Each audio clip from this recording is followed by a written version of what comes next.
You open your eyes in the year 1325. Any good news? You're alive.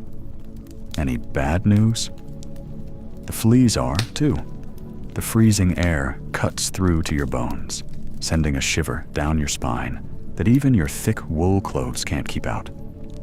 Your bed isn't the memory foam mattress you're used to.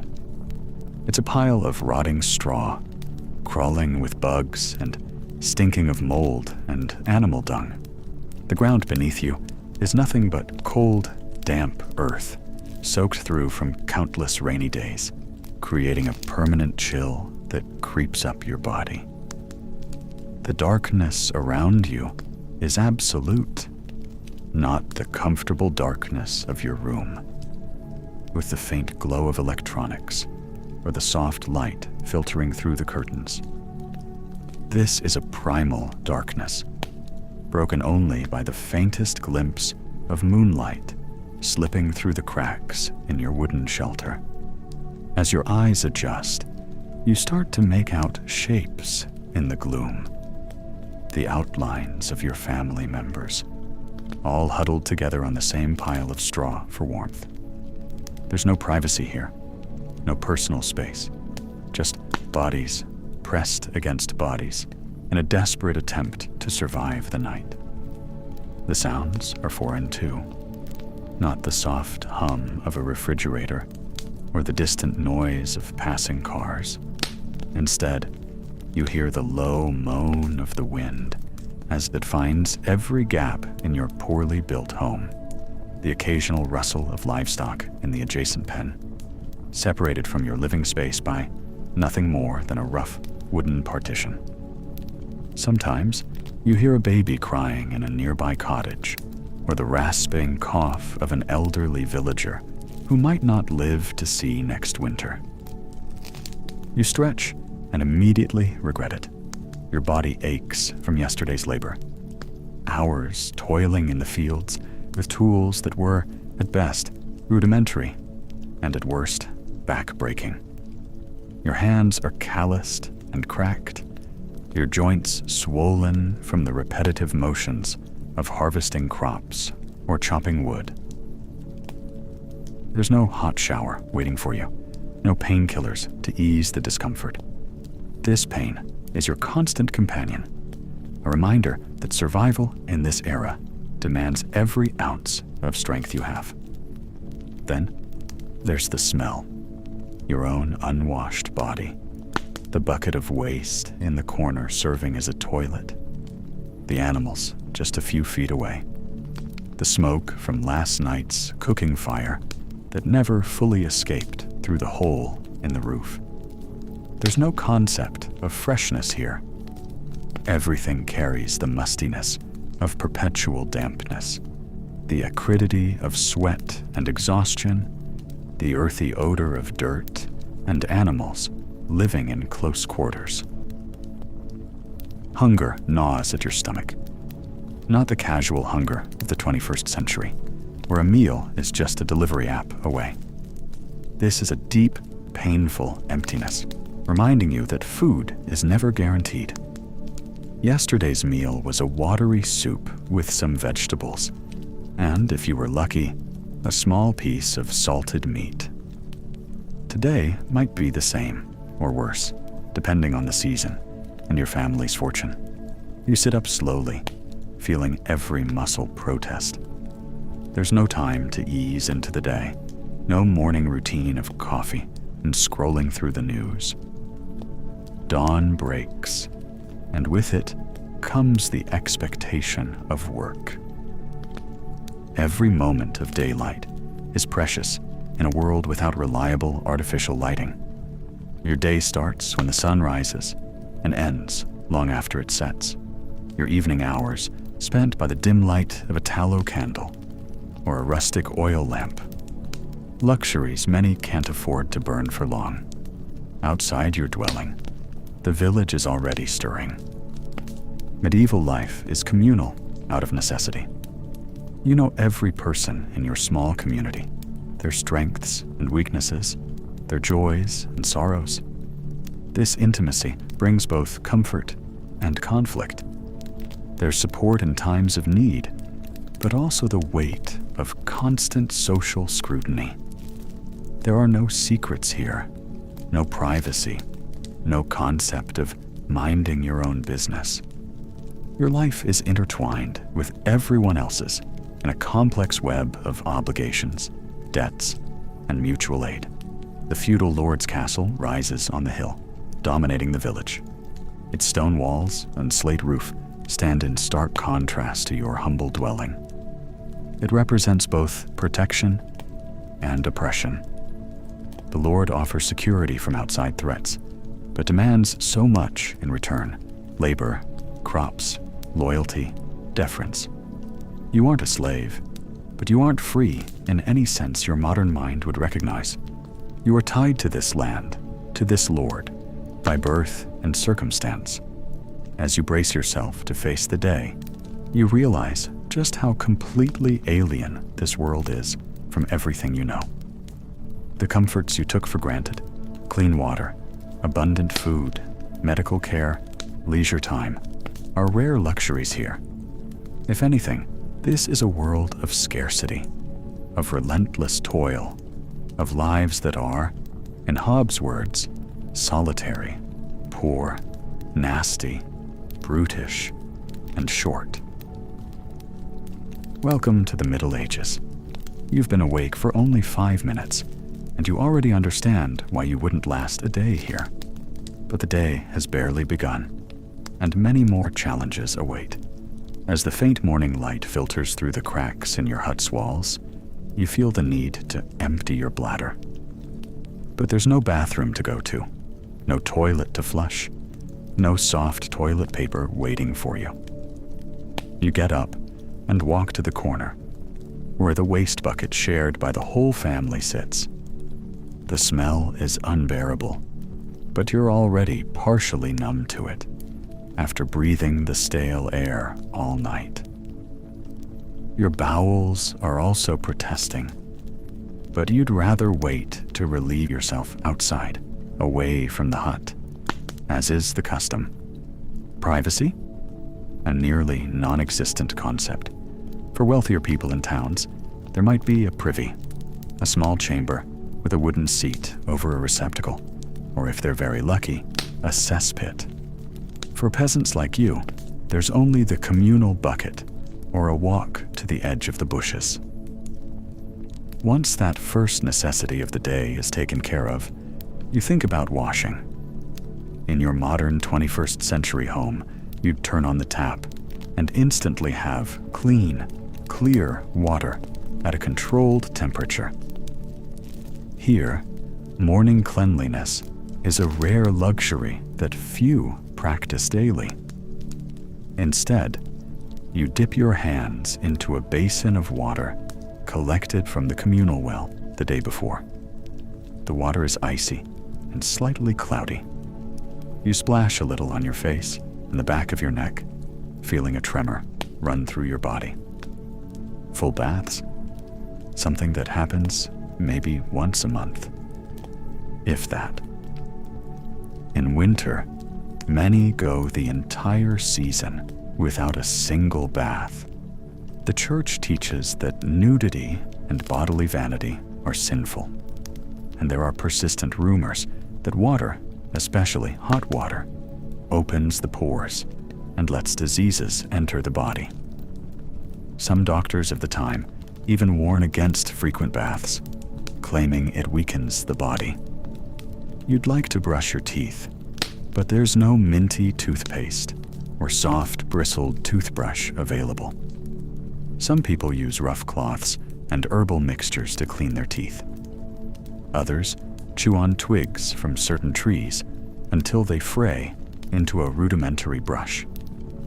Many simply don't clean their teeth, which is why so many adults around you have already lost several.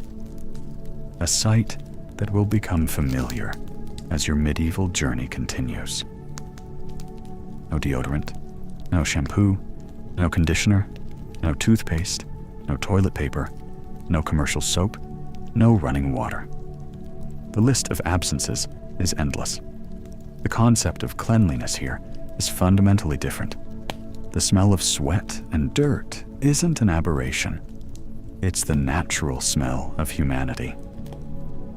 You notice your skin itching intensely in several places. It's not just the discomfort of the rough clothes or the straw mattress. It's parasites. Lice, fleas, and ticks are constant companions for nearly everyone in this era. They hide in clothes, hair, bedding, and there's no effective chemical treatment to get rid of them. The best you can do is, occasionally, shave your scalp and pick the parasites off one by one. A tedious task that families often perform for each other during moments of relative rest. As you get ready for the day, you realize there are no mirrors to check your appearance. The few mirrors that exist are luxury items, small, inaccurate, made of polished metal, and available only to the very rich.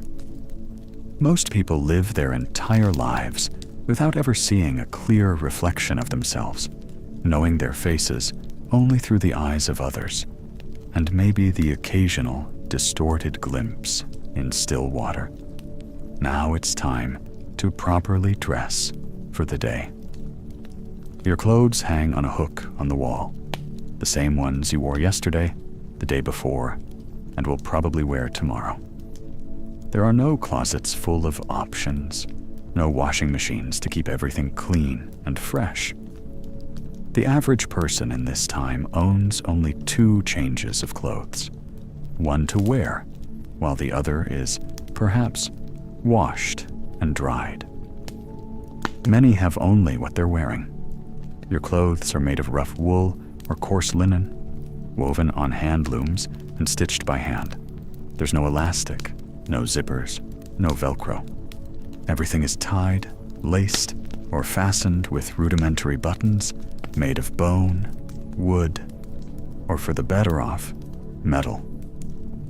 Underwear, when it exists, is uncomfortable and rarely changed.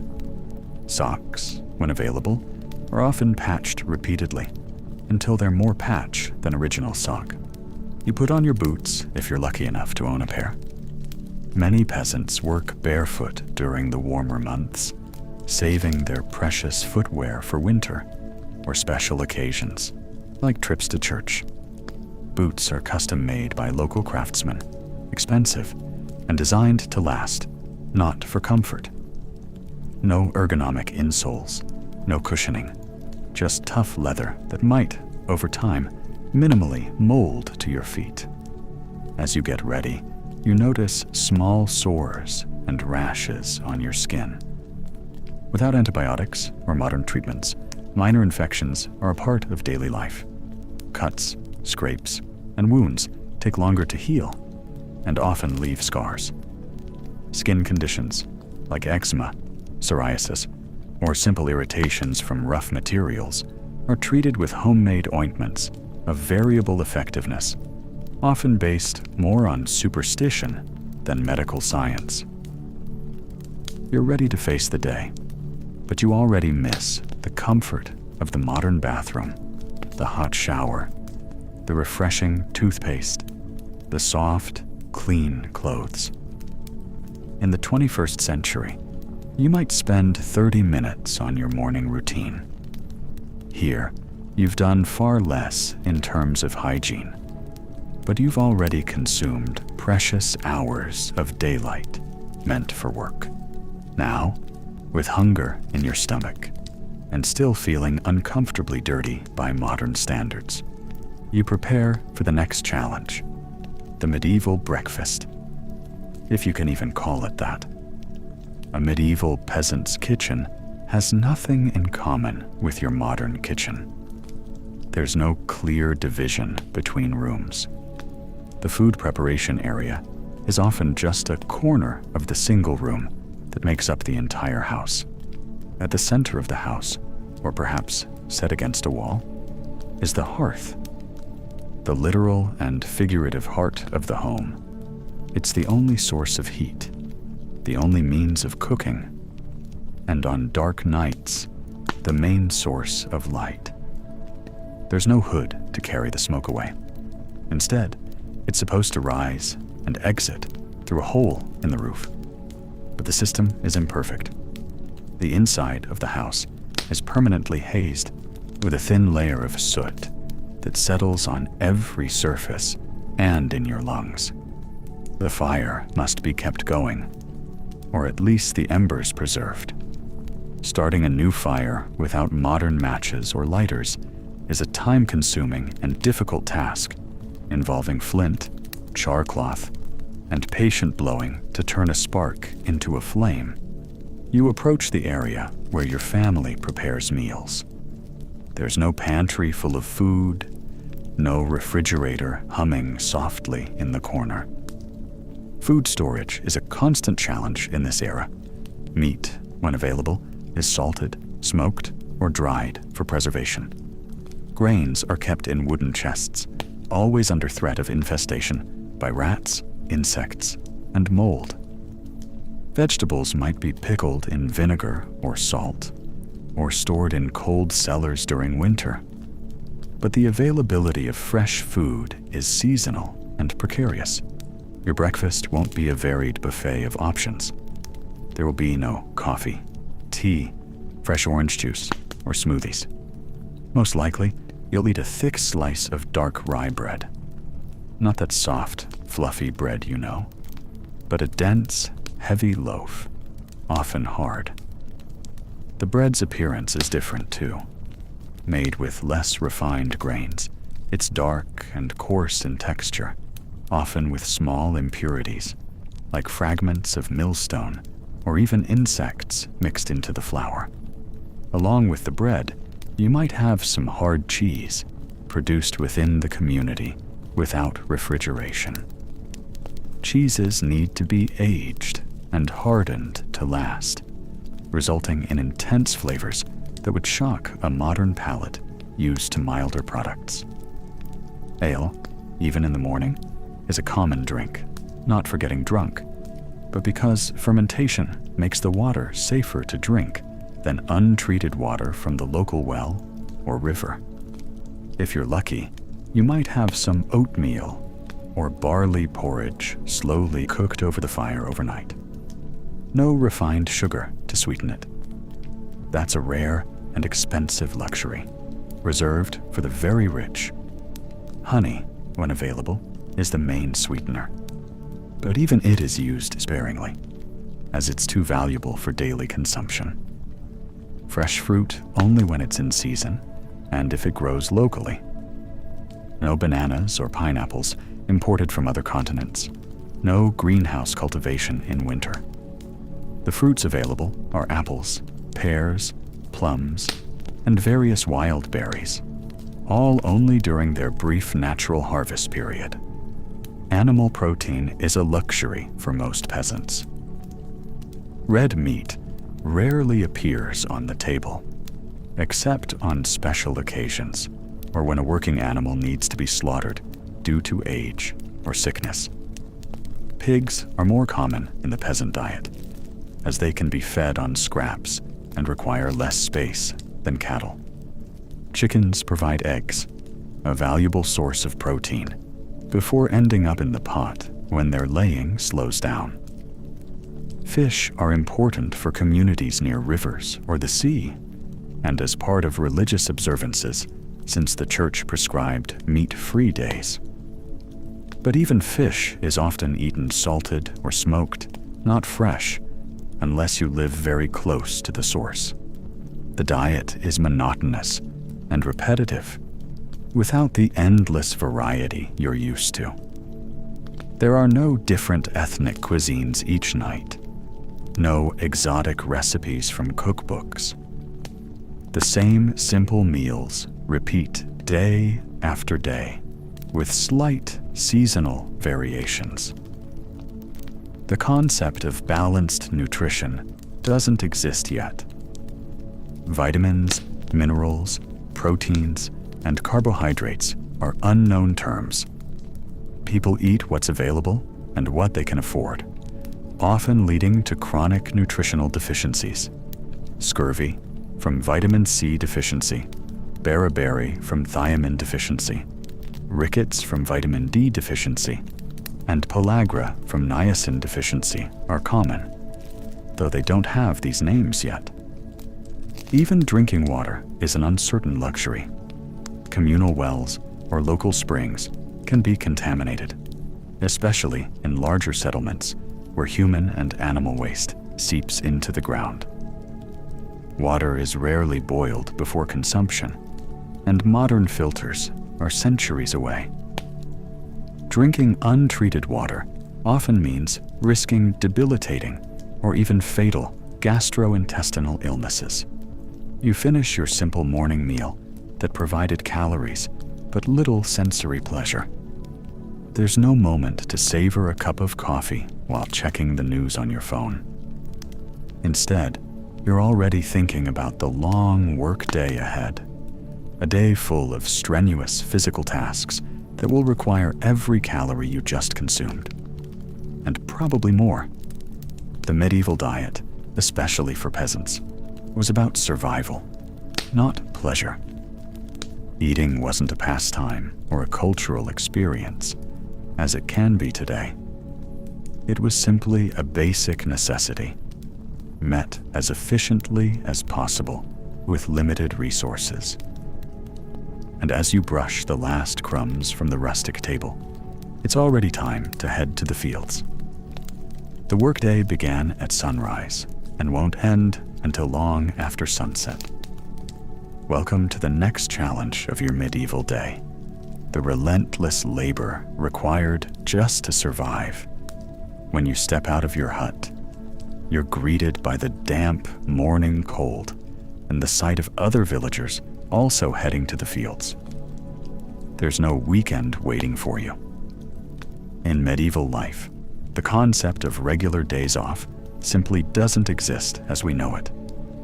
Sunday is theoretically reserved for church and rest, but even then, animals need feeding, cows need milking, and essential tasks need completing. The work awaiting you isn't just physically exhausting. It's incredibly repetitive and technically rudimentary.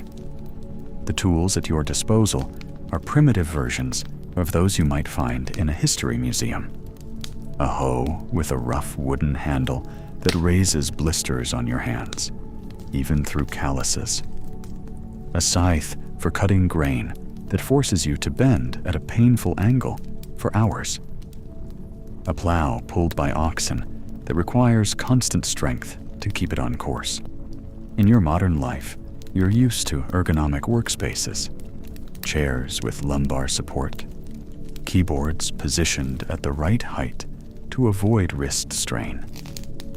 Here, every movement of your work assaults your body, bending to plant, squatting to harvest, lifting heavy loads without proper technique. Your body undergoes continuous wear and tear that, over a lifetime, will result in visible deformities, permanently damaged joints, and chronic pain with no cure or relief.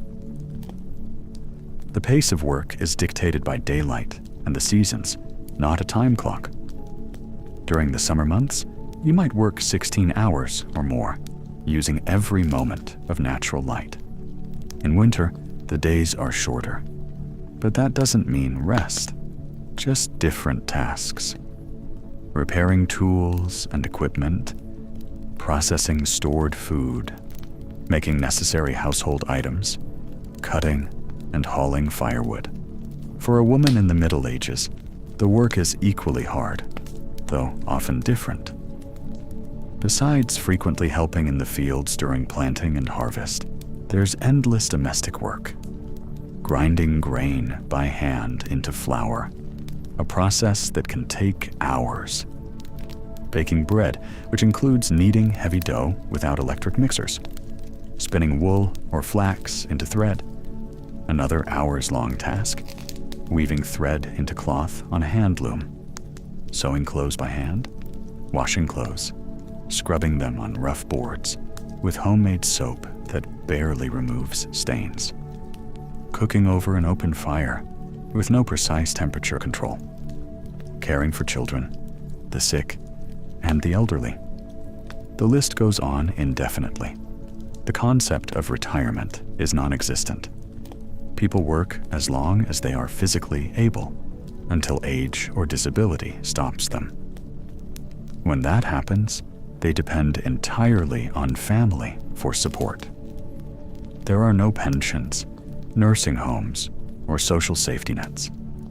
Many elderly continue contributing as they can, caring for small children, doing light tasks like mending clothes or peeling vegetables, sharing knowledge and skills with younger generations. As you work in the fields, you realize how each task is interdependent on the others.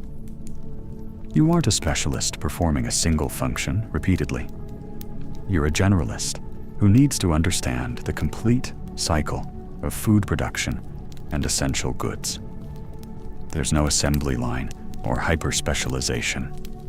A medieval peasant needs to know a little bit of everything.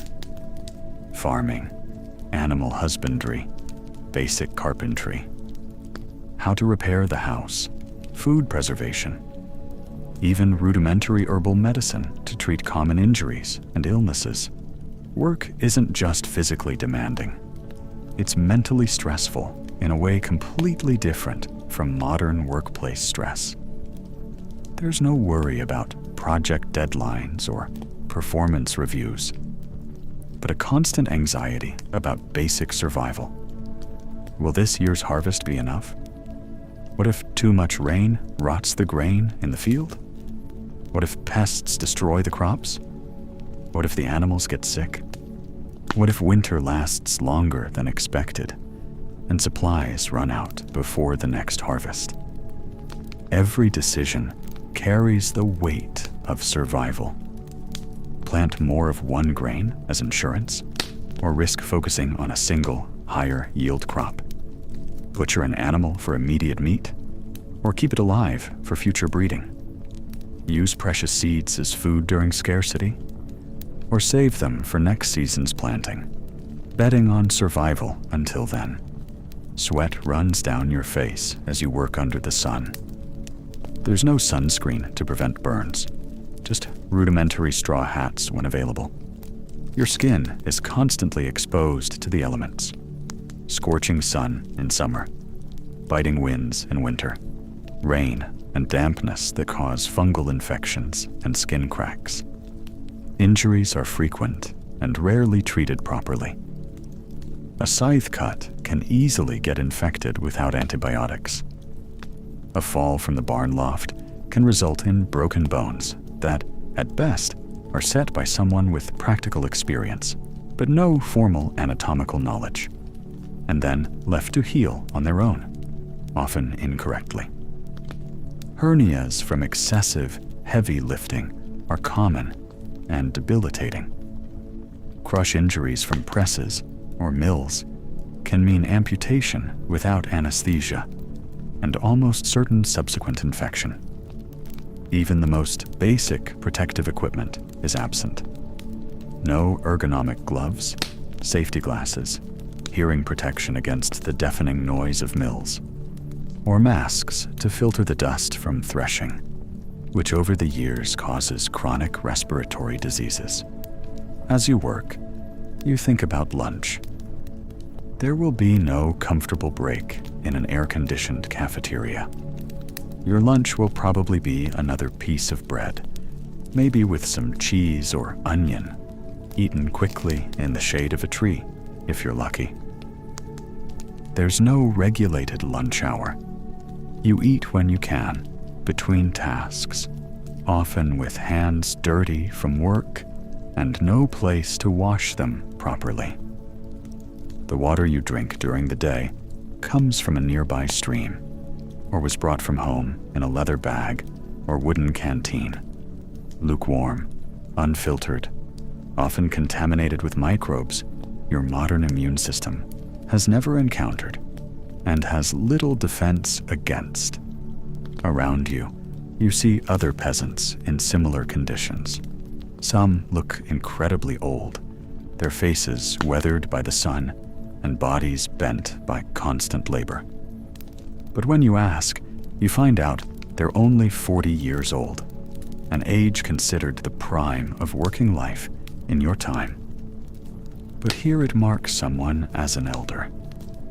Young children, 5 or 6 years old, already work in the fields, performing simple but essential tasks, shooing birds from crops, collecting eggs, feeding small animals. Their education doesn't come from schools with carefully planned curricula, but from observation and gradual participation in adult work, learning by doing from the earliest age. As the day wears on, your body protests. Muscles you didn't even know you had ache deeply. Your skin is irritated from constant friction with rough clothes and tools. Your eyes sting from sweat and dust. Your throat is dry. Your legs tremble with exhaustion. But the work continues. It must continue, because stopping means not surviving. There are no painkillers to take when you get home at night. No physical therapy to correct your posture or strengthen specific muscles. No diagnostic imaging to identify joint damage. Just herbal poultices of dubious effectiveness. Maybe a swig of homemade distilled alcohol to numb the pain momentarily, and the resignation that tomorrow it will all start again.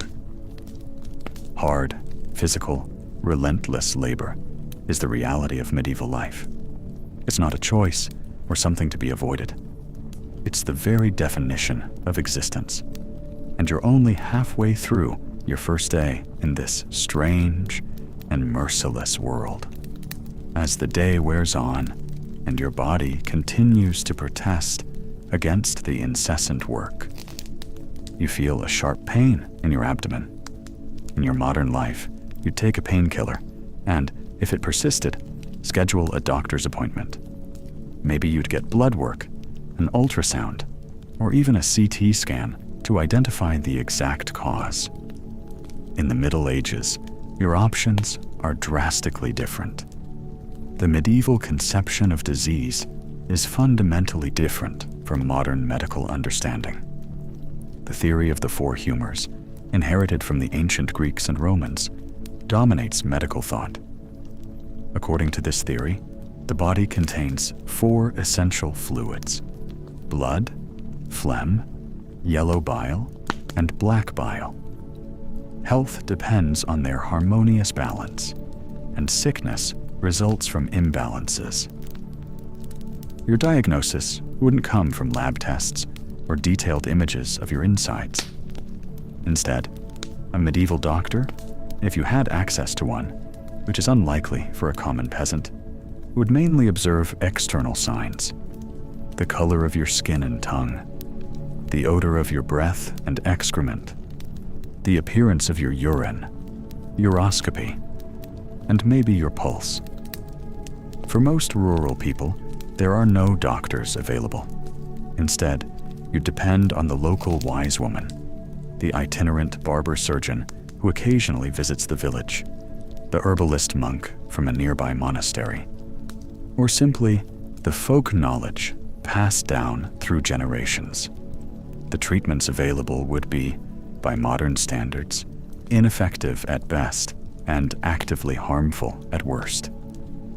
For your abdominal pain, you might receive bloodletting to restore humoral balance, performed with leeches or direct cuts to veins. The procedure often weakened already sick patients instead of curing them. Purgatives or emetics to expel the illness through forced evacuations or induced vomiting.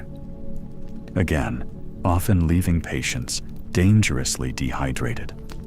Herbal poultices and potions, some containing genuinely medicinal ingredients, like willow bark, which contains compounds similar to aspirin, but mixed with ineffective or dangerous elements, with no standardized dosages. Amulets, prayers, and rituals based more on superstition and religious beliefs than on proven medical effectiveness. Illness was often seen as divine punishment for sins or the result of black magic or the evil eye. Surgery, when performed, was a horrifying experience. No anesthesia, except for alcohol or insufficient doses of opium. Procedures were done with the patient fully conscious, feeling every cut. No understanding of germ theory.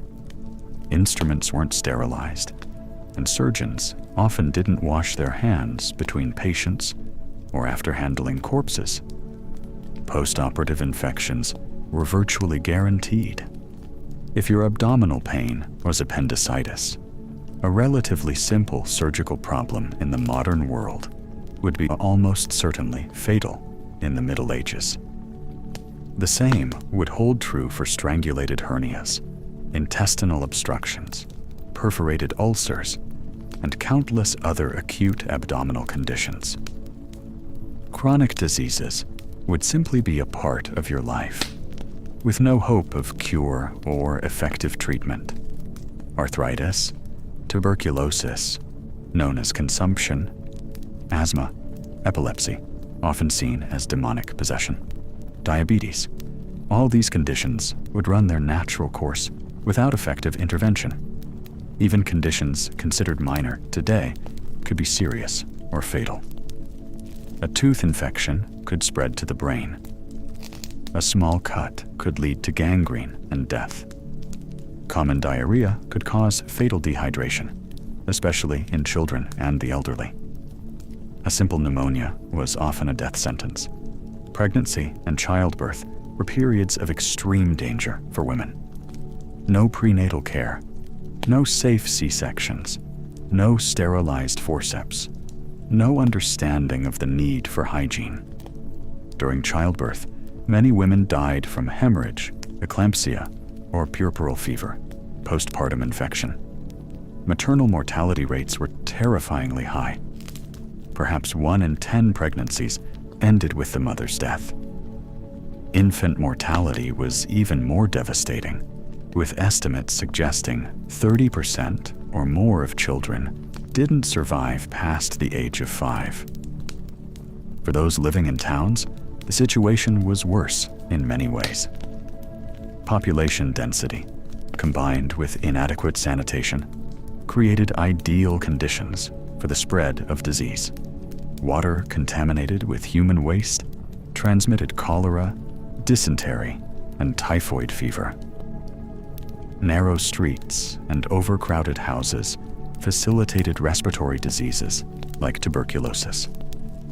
And then there were the epidemics, catastrophic events that periodically swept across entire regions. The most infamous, the Black Death of the 14th century, killed about a third of Europe's population. With no understanding of germ theory, no antibiotics, no vaccines, the population was totally vulnerable to these devastating outbreaks. Hospitals, where they existed, bore no resemblance to modern institutions. Many were run by religious orders and functioned more as hospices for the dying or shelters for the poor and pilgrims, rather than places of healing. And they functioned more as hospices for the dying or shelters for the poor and pilgrims than as centers of medical treatment. Many patients often shared the same bed, increasing the risks of cross-contamination. For the common person, death was a constant and familiar companion. Most people witnessed the death of siblings, friends, parents, and children repeatedly throughout their lives. It wasn't unusual for a woman to give birth to 8 or 10 children, only to see half or more die before reaching adulthood. Life expectancy at birth was around 30 to 35 years. This doesn't mean no one lived beyond that. Many who survived childhood could reach 60 or 70.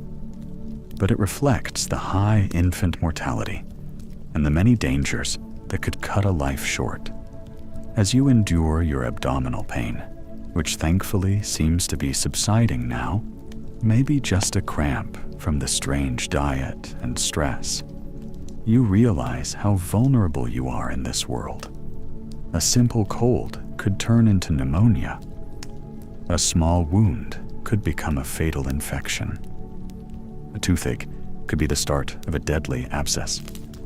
And if you become seriously ill, there's no sick leave, no paid time off. If you can't work, there's no income. If the illness is prolonged, your meager resources will soon run out. The charity of the community and the church might help for a while, but resources are limited for everyone.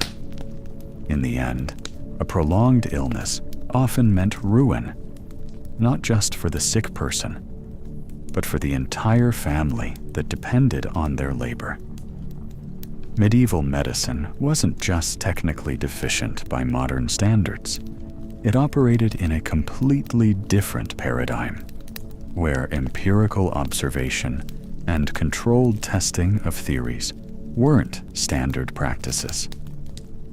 Many treatments persisted for centuries, not because they worked, but because they fit the prevailing theories, no matter how many patients died under such care. As you continue your workday, now with a new awareness of the fragility of life in this era, you can't help but marvel at something you'd never considered before. Simply surviving to adulthood in the Middle Ages was, in itself, a remarkable achievement. As the sun crosses the sky and you continue your exhausting work in the fields, you become increasingly aware of something you barely noticed at first: the heavy mantle of social structure that envelops every aspect of medieval life. In your modern life, you're used to a degree of social mobility and personal autonomy that would be incomprehensible to the medieval mind. In the Middle Ages, your birth doesn't just determine your starting position in life. It largely determines your entire destiny. You, as a peasant, occupy a fixed place in an extremely rigid hierarchy. Above you is your local feudal lord, the knight or noble who technically owns the land and to whom you owe obligations in the form of labor and a portion of your produce. Above him is a greater lord, maybe an earl or duke, and above that, the king. Below you, in the social hierarchy, are only the truly landless and the serfs who have even fewer rights and less security than you. This isn't a hierarchy you have any realistic hope of climbing. Nobility isn't just a matter of wealth. It's a matter of birth. No matter how smart, hardworking, or innovative you are, the chances of a peasant becoming a noble are almost non-existent. At best, with extraordinary luck and skill, you might become a successful craftsman or merchant if you can escape the bonds of rural life, a prospect few achieved. Serfdom, a status between freedom and slavery, is the reality for many peasants. If you are a serf, you are legally tied to the land. You can't simply decide to move to another village or town without your lord's permission, which would likely be denied. You can't freely choose your spouse, because marriages between serfs of different lords complicate property rights over the children born from the union. Feudal obligations shape your daily life. Besides working your own plot of land for subsistence, you must dedicate a set number of days, maybe 30 to 60 per year, to working directly on the Lord's land, the corvée. During the crucial periods of planting and harvest, when every hour of work on your own field is precious, you can be called away to fulfill your duties on the Lord's land, potentially jeopardizing your own harvest and your family's survival. You also face a range of feudal fees and taxes. if you want to use the Lord's mill to grind your grain, and often there's no alternative allowed, you must pay a substantial fee, often a tenth or more of your flour. If you want to bake bread, you may be forced to use the Lord's oven for a fee. When you sell goods at the local market, you must pay tolls. When you inherit land from your father, you pay a heriot, an inheritance tax. If you want to get married, you might need to pay for the privilege, a payment known as merche. The church represents another layer of authority, and it demands its own set of tributes, the tithe. Theoretically, 10% of all your produce goes to the church, regardless of how much you've already paid to your secular lord.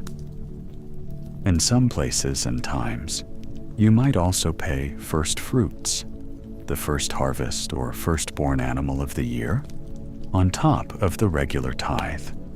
The laws governing your life aren't applied equally to everyone. Medieval justice operates on a sliding scale, with different standards for different social classes. A noble who commits a crime against a peasant might get off with a small fine or no punishment at all. A peasant who commits a crime against a noble could face mutilation or execution. Even among peasants themselves, those with more resources to pay fines or bribes have a better chance of lighter sentences. Trials rarely depend on carefully collected and examined evidence. Instead, oaths of character, testimonies from reputable people, and even ordeals or judicial duels might determine the verdict. If you're accused of a crime, your reputation in the community might matter more for your fate than the facts of the case. At the local level, village life is governed by customs and traditions that have the force of law. The village typically meets periodically as a manorial court, where disputes are settled, infractions against custom are judged, and collective decisions about planting, grazing, and the use of common lands are made. While this offers some degree of local self-governance, this system still operates within the strict limits of the feudal hierarchy. The pressure for social conformity is intense. In a small community where everyone knows everyone else's business, any deviation from the norm is quickly noticed and often punished. There's no privacy as you understand it. Your neighbors know when you wake up, what you eat, who you talk to, how you treat your spouse. Social ostracism in such an environment isn't just uncomfortable. It can be fatal in a society where survival depends on community cooperation. Marriage isn't primarily about romantic love, but an economic and social alliance. Marriages are often arranged or heavily influenced by parents, with practical considerations like dowries, land, and family connections taking precedence over personal compatibility or affection. Once married, divorce is virtually impossible for commoners, though informal separations might occur. For women, the restrictions are even harsher. A peasant woman works just as hard as any man in the fields and at home, but she has few legal rights. Unmarried, she's under her father's authority. Married, under her husband's authority. She can't own property independently in many regions. She can't initiate legal proceedings in her own name, and her life options are extremely limited outside of marriage, except perhaps joining a convent, which usually requires a substantial dowry, or certain occupations like midwife, brewer, or trader, often as a widow, continuing her husband's business. War, when it happens, isn't something that occurs only in distant lands. waged by professional armies. When feudal lords go to war, your lands, including your village, become the battlefield. Armies on the move often live off the land, taking food, animals, and anything of value from peasant communities. The destruction of a harvest by passing troops can mean famine the following winter. Homes burned as a tactic of war leave entire families homeless. And you, the common peasant, have few defenses against such calamities. Even religion, which might offer spiritual comfort, comes with its own set of hierarchies and obligations. The Catholic Church dominates every aspect of spiritual life and many aspects of secular life as well. Questioning dogma is heresy. Failing to participate in religious rituals can lead to suspicion and ostracism. Religious festivals provide rare moments of joy and celebration, but they also impose periods of fasting and penance, which add another burden to an already difficult life. Yet, within these severe restrictions, the medieval community also offers something increasingly rare in the modern world: a profound sense of belonging and shared purpose. You know your place in the world, limited as it may be, and you exist within a network of mutually dependent relationships that, despite the inherent exploitation, provides a rudimentary form of social security. When a family loses its home to fire, the village mobilizes to rebuild it.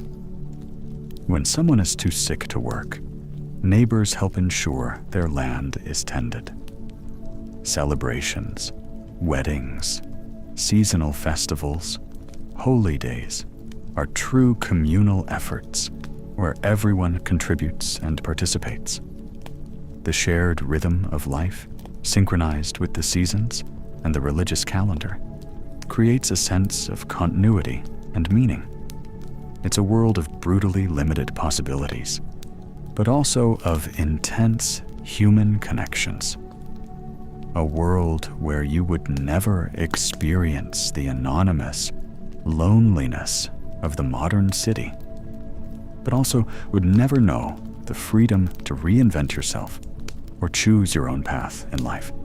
As the day wears on and you continue your work in the fields, this complex social web envelops you as tightly as the rough wool clothes you wear. You aren't just an individual struggling to survive. You're a node in an ancient social network. Your role written long before your birth, your possibilities constrained by forces you barely understand, let alone challenge. As the sun begins its slow descent toward the horizon, you feel a deep exhaustion in your bones after hours of physical labor. But as you head back toward the village, a new awareness begins to take shape in your mind. The perception of the countless dangers lurking in every corner of this medieval world. In your modern life, safety is something you rarely question. Buildings are constructed following strict codes. Food is inspected by government agencies. Water is treated to eliminate pathogens, and streets are patrolled by professional police forces. Danger exists, certainly, but it's an anomaly, an intrusion into a world that is presumed safe. In the Middle Ages, danger isn't the exception. It's the natural state of things. Safety, when it exists, is fragile and temporary. Your home, for example, doesn't offer the protection you take for granted. Built with flammable materials like wood, thatch, and wattle, often with an open hearth at its center and no proper chimney, it represents a constant fire risk. There are no smoke alarms, fire extinguishers, or professional fire brigades. A fire that starts at night, while everyone sleeps, can quickly consume an entire house and potentially the whole village as the buildings are clustered together. If a house catches fire, The main strategy is to demolish neighboring houses to create a fire break. Little consolation for those who lose their homes in the process. Natural predators pose a threat that rarely worries modern urban or suburban dwellers. Wolves aren't just fairy tale characters. They're real animals that, especially during harsh winters when game is scarce, may attack humans, particularly children or solitary travelers. Bears, wild boars, and other large animals can be lethal dangers to peasants working alone in fields or forests. Crime is a constant reality, worsened by the lack of organized law enforcement. There's no professional police force to call if you're robbed or attacked. Justice is administered locally, often by a feudal lord or his representatives, and tends to be harsh but inconsistent. Thieves might be hanged for petty theft, while murderers sometimes escape with fines if they have the means to pay and the right connections. Outlaws and bandits lurk in the forests and roads between settlements. Traveling, even short distances, carries significant risks, especially if you appear to have anything of value. Merchants travel in groups for mutual protection. Pilgrims form caravans for the same reason. Traveling at night is avoided whenever possible. The darkness belongs to wolves, bandits, and the ghostly creatures that populate the medieval imagination. War, as mentioned earlier, isn't a distant event, but a calamity that can arrive directly at your doorstep. When armies march, whether allied or enemy, peasants suffer. Soldiers requisition food, livestock, and shelter. Resistance can result in violence, rape, or death. Even in times of nominal peace, unemployed mercenaries or soldiers on leave can pose serious threats to isolated villages. Famine is a constant shadow looming over medieval communities. A single year of bad harvests due to bad weather, insect infestations, plant diseases, or war can deplete stored reserves and lead to severe shortages. Great famines occurred with frightening regularity, perhaps once or twice a generation in many regions. During these periods, people ate whatever they could find: tree bark, roots, herbs normally considered inedible, even boiled leather. The most vulnerable, young children and the elderly, died first. Diseases spread rapidly among populations weakened by famine. Some famines reduced regional populations by 10% or more. Natural disasters occurred without warning and without scientific understanding of their causes. There were no weather forecasts to warn of impending severe storms, floods, or droughts. No early warning systems existed for wildfires. Earthquakes and volcanic eruptions happened without explanation, often interpreted as divine wrath, leaving people with no mitigation strategies beyond prayers and penance. Even food could be dangerous in ways that rarely concern modern consumers. Ergotism, poisoning from a fungus that grows on rye and other grains in damp conditions, could cause hallucinations, convulsions, gangrene, and death. Without understanding the cause, outbreaks of St. Anthony's fire, as it was known, were often attributed to supernatural causes. Spoiled or contaminated food was eaten out of necessity, especially during shortages, leading to chronic gastrointestinal illness. The tools and utensils used daily were inherently more dangerous than their modern counterparts. No safety features, no guards. Axes, scythes, plows, looms, spinning wheels, all carried significant risks of serious injury during normal use. No safety glasses, no cut-resistant gloves, no steel-toed boots. An injury that today might require a few stitches and maybe a short medical leave could easily lead to limb loss or death from infection in the Middle Ages. The buildings themselves were hazardous, beyond just the fire risk. Constructed without standardized building codes, often using inferior materials and improvised techniques, structures could collapse without warning. Steep ladders without handrails, uneven floors, low ceilings with exposed beams, inadequate lighting, all contributed to frequent accidents. The smoke from open hearths, without proper ventilation, caused chronic respiratory problems. Childhood was particularly dangerous. Without modern concepts of child safety, constant supervision, or even an understanding of developmental stages, accidents were extremely common. Young children fell into open fires, drowned in wells and rivers, poisoned themselves with toxic plants, fell from heights, were trampled by large animals, or suffered countless other accidents that today would be considered easily preventable. Even leisure and celebrations carried risks. Festivals and gatherings often involved heavy drinking, leading to violence and accidents. Games and sports had no protective equipment or safety rules. Serious injuries were common even during recreational activities. Beyond the tangible physical dangers, there was the constant psychological weight of fear. Without scientific understanding of natural phenomena, many ordinary events were interpreted through a supernatural lens. Thunder and lightning weren't understandable electrical discharges, but manifestations of divine wrath. Eclipses weren't predictable astronomical events, but frightening omens.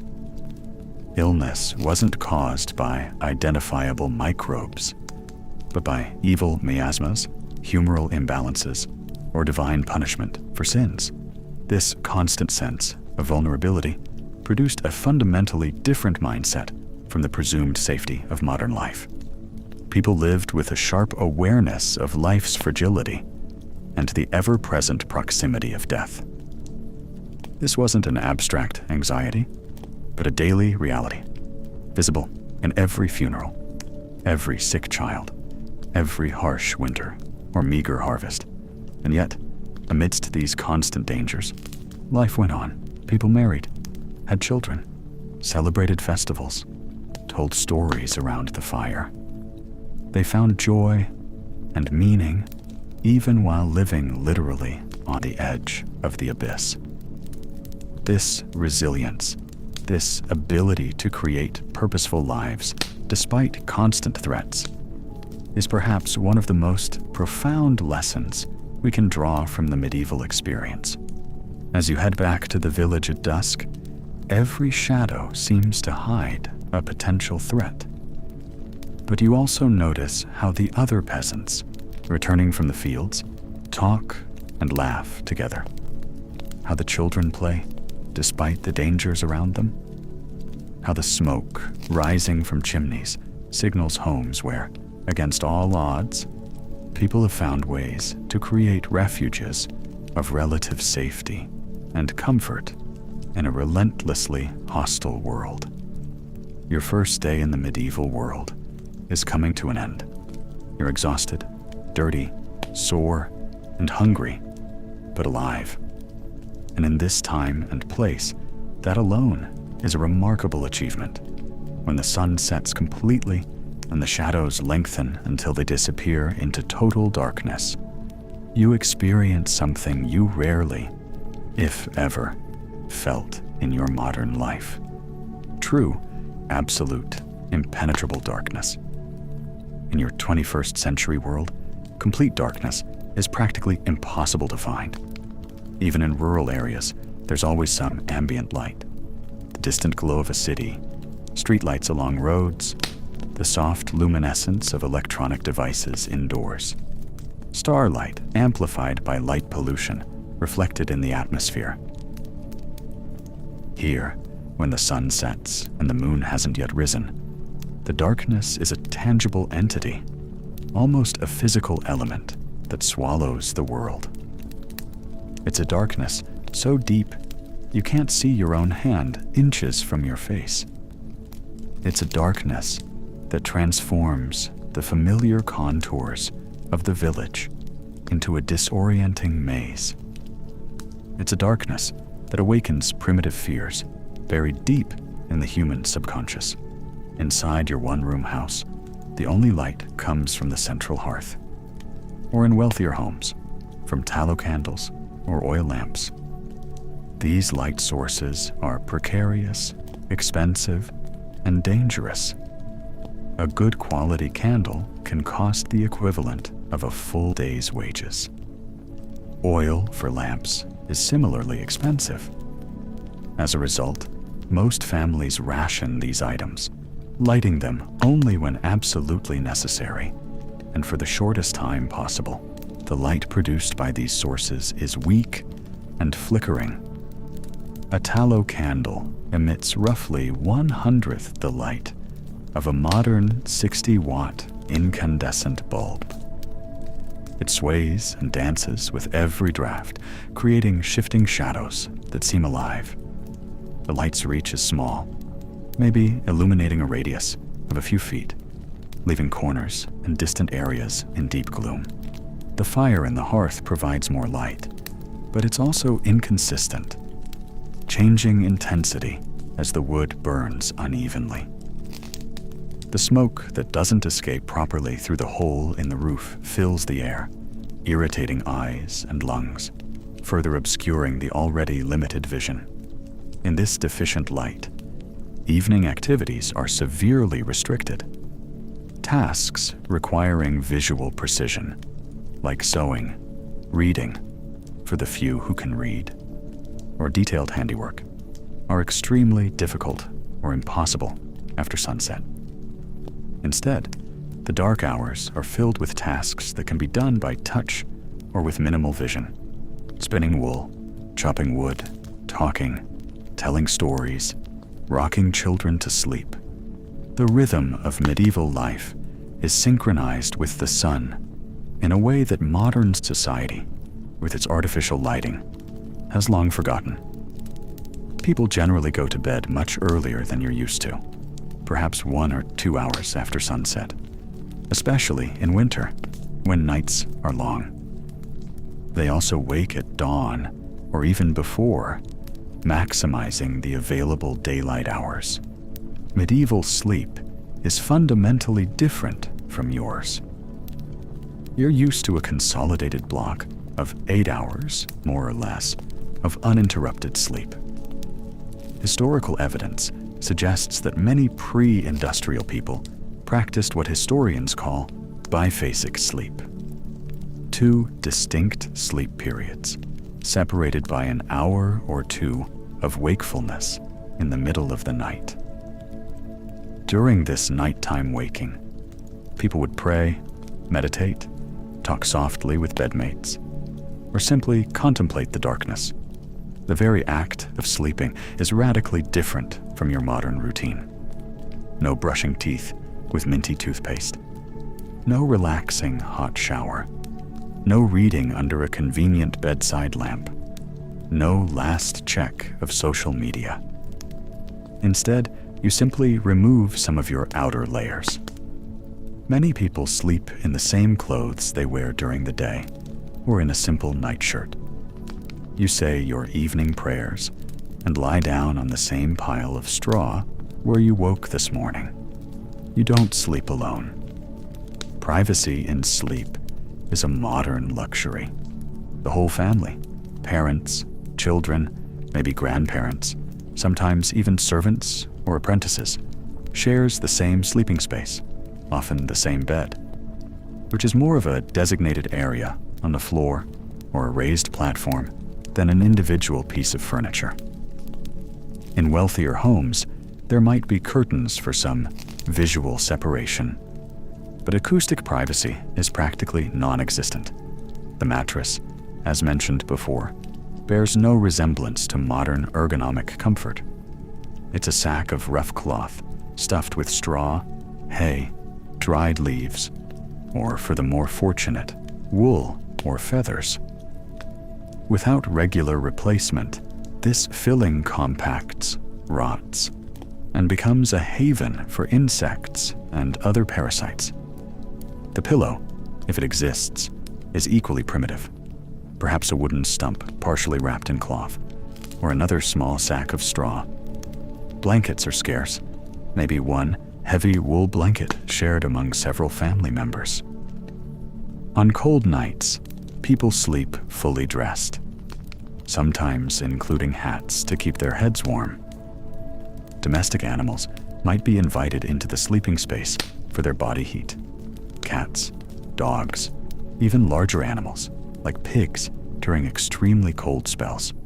Thermal comfort is nearly impossible to maintain. In winter, even with the hearth fire, the inside of a medieval peasant's house becomes painfully cold. The smoke that doesn't escape properly through the roof makes the indoor air irritating to lungs and eyes. In summer, the heat can be suffocating, especially in the upper floors of two-story houses where hot air accumulates. Opening windows for ventilation, when they exist and aren't just openings covered with cloth or wood, attracts insects, particularly near marshes or stagnant water where mosquitoes thrive. The night sounds are drastically different from your modern environment. No constant hum of a refrigerator, no distant murmur of traffic, no occasional noise of an elevator in the building. Instead, you hear the crackling of the dying fire, the snores and breathing of your bedfellows, the occasional cry of a child, the movement of animals in the attached stable, the distant howl of wolves, the hoot of owls, the incessant buzzing of insects during the warm months. When nature calls at night, there's no well-lit bathroom just steps away. You must find your way in the dark to the waste bucket in the corner of the house. Or, if you prefer more privacy and are willing to risk it, a nighttime walk to the outdoor latrine. Many people simply use chamber pots stored under the bed, another contributor to the heavily charged olfactory environment of the sleeping space. The outside darkness is the domain of real and imagined dangers. Wolves and other predators are more active at night. Thieves and wrongdoers take advantage of the cover of darkness. In the medieval mind, the night also belongs to supernatural beings. Ghosts, demons, malicious fairies, werewolves, vampires, and countless other folk creatures that populate the popular imagination. These beliefs aren't mere superstitions for the people living in this time. They are accepted realities that shape behaviors and decisions. Protective amulets hang over beds and doorways. Specific prayers against nighttime dangers are recited before sleep. Certain herbs, known for their supposed protective properties, are scattered on the floor or placed in small sachets under pillows. Sleep is often disturbed. Besides the hardness of the bed, there's the discomfort caused by fleas, lice, and other parasites inhabiting the bedding. Chronic respiratory illnesses, resulting from years of breathing indoor smoke and dust, cause nighttime coughing. Diets deficient in essential nutrients lead to muscle cramps that wake people. The stress of constant worries about basic survival generates anxiety that interferes with deep sleep. Medieval dreams are populated by images and concerns specific to that time and place. People dream of saints and demons, of famines and feasts, of the return of deceased loved ones, of divine judgment and the afterlife. Vivid dreams are often interpreted as omens or messages from beyond, discussed seriously in the daylight, sometimes even brought to religious experts for interpretation. And yet, despite all these difficulties, sleep comes, perhaps more easily than it would for you, a modern person transported to this era. The exhausting physical labor of the day ensures that, despite the discomfort, the worn-out body finally surrenders to the necessary sleep required to face another equally challenging day. As you lie down in the darkness, hearing unfamiliar sounds and smelling the strange aromas of this ancient world, you might find a moment of connection with the countless generations who lived and slept like this. Humanity has spent far more of its history in these natural cycles of light and dark than in the artificially lit, temperature-controlled environment you're used to. There's a comforting antiquity in this rhythm, a link to the deep past of our species. Finally, sleep arrives, cradled by the absolute exhaustion that only a full day of physical labor and constant stimuli can produce. You sleep not the light, interrupted sleep of modern man with his restless mind, but the deep sleep of those whose bodies have been used to their full capacity. And when you wake, it all begins again. Another day of struggle, another day of survival, another day in the life of an ordinary medieval peasant, a life that most modern people couldn't endure for 24 hours. Tomorrow, as you rise to face another day of hard labor, you might reflect on something that underlies all the differences you've encountered, the fundamental chasm in access to knowledge and education between your modern world and this medieval one. In your 21st century life, you carry in your pocket a device that provides instant access to nearly all accumulated human knowledge. Universal literacy is a basic expectation. Formal education is compulsory for children. Even the average adult possesses a rudimentary understanding of basic scientific principles, global geography, world history, and functional mathematics. In the medieval world you've awakened in, knowledge is a scarce resource, carefully controlled and distributed extremely unevenly. Literacy is a rare privilege for the common peasant. To read and write is not only unnecessary for daily life, it's seen as an almost magical skill, possessed only by the clergy, nobles, successful merchants, and some urban artisans. Estimates vary, but probably less than 10% of the medieval population is literate, with rates even lower among peasants and women. Formal schools exist mainly in cities and are associated with cathedrals or monasteries. They primarily train future clerics or administrators. For the vast majority of peasant children, there is no formal education at all. Instead, they learn by observation and gradual participation in adult work, a practical apprenticeship that begins at age 4 or Wu Dian. The knowledge available to a typical peasant comes from oral sources, stories told around the hearth fire, sermons heard in church, songs passed down through generations, proverbs that encapsulate centuries of practical wisdom. This oral tradition is rich and complex, but limited in scope and subject to the distortions of human memory and reinterpretation over time. Even practical knowledge is restricted by geographic isolation. A peasant might spend their entire life without traveling more than 20 or 30 kilometers from their birthplace. Agricultural techniques, crafts, and medical remedies are those passed down by local generations, with few opportunities to exchange ideas or innovations from distant regions. The medieval worldview is fundamentally shaped by religion.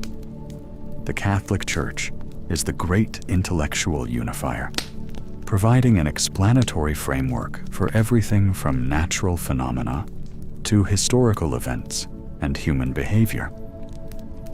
Without access to scientific explanations, natural events are interpreted through the lens of divine or demonic intervention.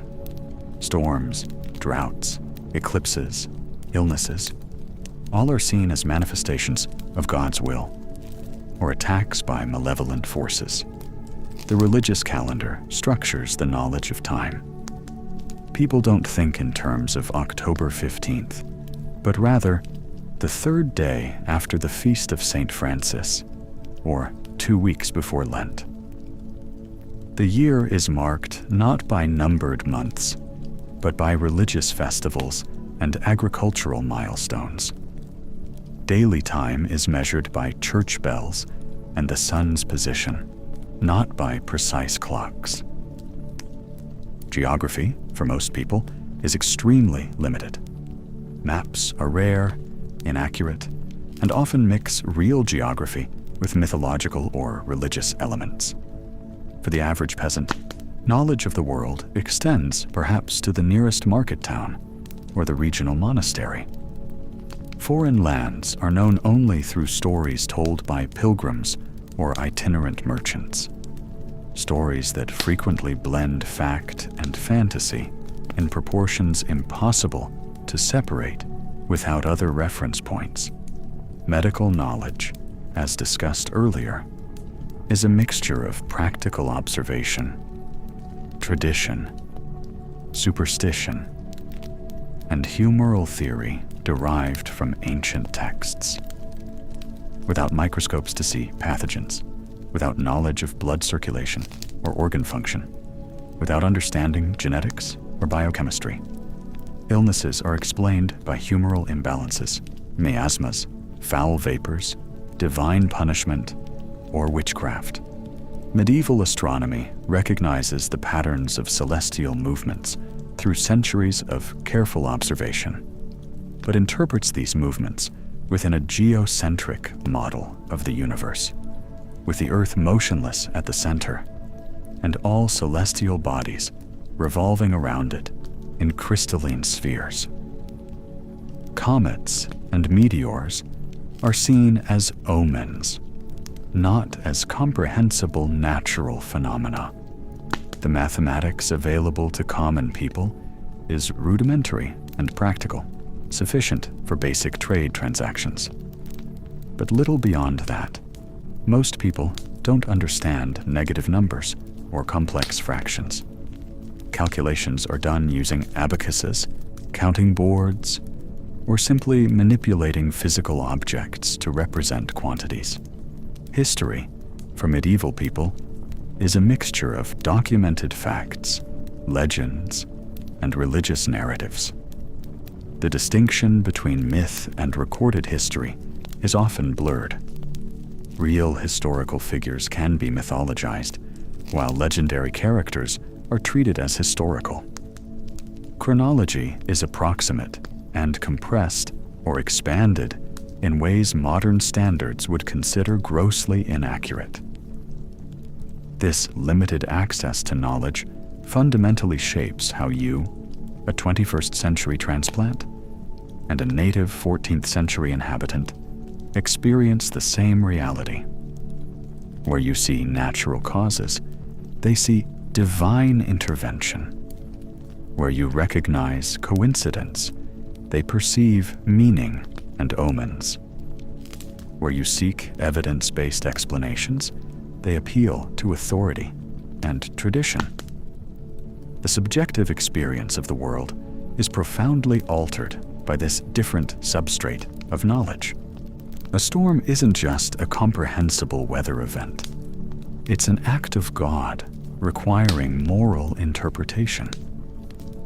An illness isn't just the action of identifiable pathogens. It's a mysterious bodily imbalance that may have both spiritual and physical causes. A foreigner isn't just someone from another culture. They're an almost alien being whose customs and beliefs could be dangerous or contaminating. For the medieval mind, the world is simultaneously smaller in scope, geographically limited to what can be personally experienced, and more mysterious in nature, filled with forces and beings beyond human comprehension. It's a world where the line between natural and supernatural is thin or non-existent, where magical and scientific explanations coexist comfortably, where the universe is imbued with moral purpose and meaning in every aspect. This isn't just a world with less knowledge. It's a world with a fundamentally different epistemology, a different way of determining what counts as knowledge and how that knowledge is validated and transmitted. Systematic experimentation, peer review, independent verification, methodological skepticism, the pillars of the modern scientific method, are largely absent as intellectual tools. In their place are trust and authority, whether traditional, religious, or aristocratic. The persistence of time-tested practices, even if objectively ineffective, the interpretation of signs and omens, and a willingness to accept multiple contradictory explanations for the same phenomenon without feeling the need to reconcile them. For you, a 21st century person accustomed to consistent, verifiable explanations, evidence-based medicine, reliable technology, and instant access to information. This medieval world isn't just physically uncomfortable, it's intellectually disorienting. The conceptual tools you automatically use to navigate reality are largely absent or radically different. And yet, this world produced magnificent cathedrals, complex philosophical systems, enduring literature, and laid the foundations for many of the institutions and ideas that would eventually lead to your own modern world. The medieval mind, operating with a different set of conceptual tools and a more limited knowledge base, still achieved moments of insight and profound understanding that resonate across the centuries. As you face another day of physical labor, carrying water from a distant well, or guiding oxen through a muddy field, you might reflect on this disparity. Your body may not be prepared for the physical demands of medieval life, but your mind is also unprepared for the epistemological limitations of this older, more mysterious, and in many ways, more enchanted world. As the morning sun climbs higher in the sky, your stomach growls again. Intense physical labor burns calories quickly, and you feel genuine hunger. Not that casual hunger of modern life, easily ignored or postponed, but a primitive, urgent need for sustenance. The midday meal of a medieval peasant is something simple and quick, often consumed right at the work site, without interrupting the flow of daily tasks. There's no set lunch hour, no restaurants or cafes, no insulated lunch bags filled with varied options. Instead, you pull from a small cloth sack or pouch a piece of dark rye bread, the same you ate for breakfast. Alongside it may be a piece of hard cheese, a raw onion, or some pickled vegetables. On especially good days, there might be a piece of salted bacon or a thin slice of dried meat. A clay jug or leather canteen holds small beer diluted with water, or if you're near a natural source, just fresh water. This basic meal is consumed quickly, sitting in the shade of a tree or at the edge of the field, often without fully stopping work. There's no cutlery. You eat with your calloused, dirt-crusted hands. No napkins, just the sleeve of your tunic to wipe your mouth if needed. The food itself would be almost unrecognizable to your modern palate, accustomed to perfectly seasoned dishes, consistent textures, and complex flavors. The bread is dense and heavy, nothing like the soft, fluffy loaves of modern supermarkets. It's often slightly sour from natural fermentation and may contain small stones from the grinding process or fragments of insects mixed into the flour. The cheese has a strong, pungent flavor, the result of months of aging without refrigeration. Without modern chemical preservatives, medieval cheesemakers relied on high salt content and aging techniques that produced intense flavors that many modern palates would find overpowering or even unpleasant. The vegetables are limited to what's in season and can be grown locally. No tomatoes, potatoes, corn, peppers, or any other New World crops that today we consider staples of European cuisine. Instead, there are turnips, carrots, paler and smaller than modern varieties, peas, fava beans, lentils, onions, garlic, cabbage, and other hardy vegetables that grow well in temperate climates and can be stored for long periods. Fruits, when available, are smaller, more acidic, and seedier than their modern equivalents, the result of centuries of artificial selection. Medieval apples would be smaller and more bitter than today's crisp varieties. Pears would be harder and grainier. Wild berries, blackberries, raspberries, wild strawberries were seasonal and precious. Meat is a luxury for most peasants, consumed regularly only by the more prosperous or on special occasions.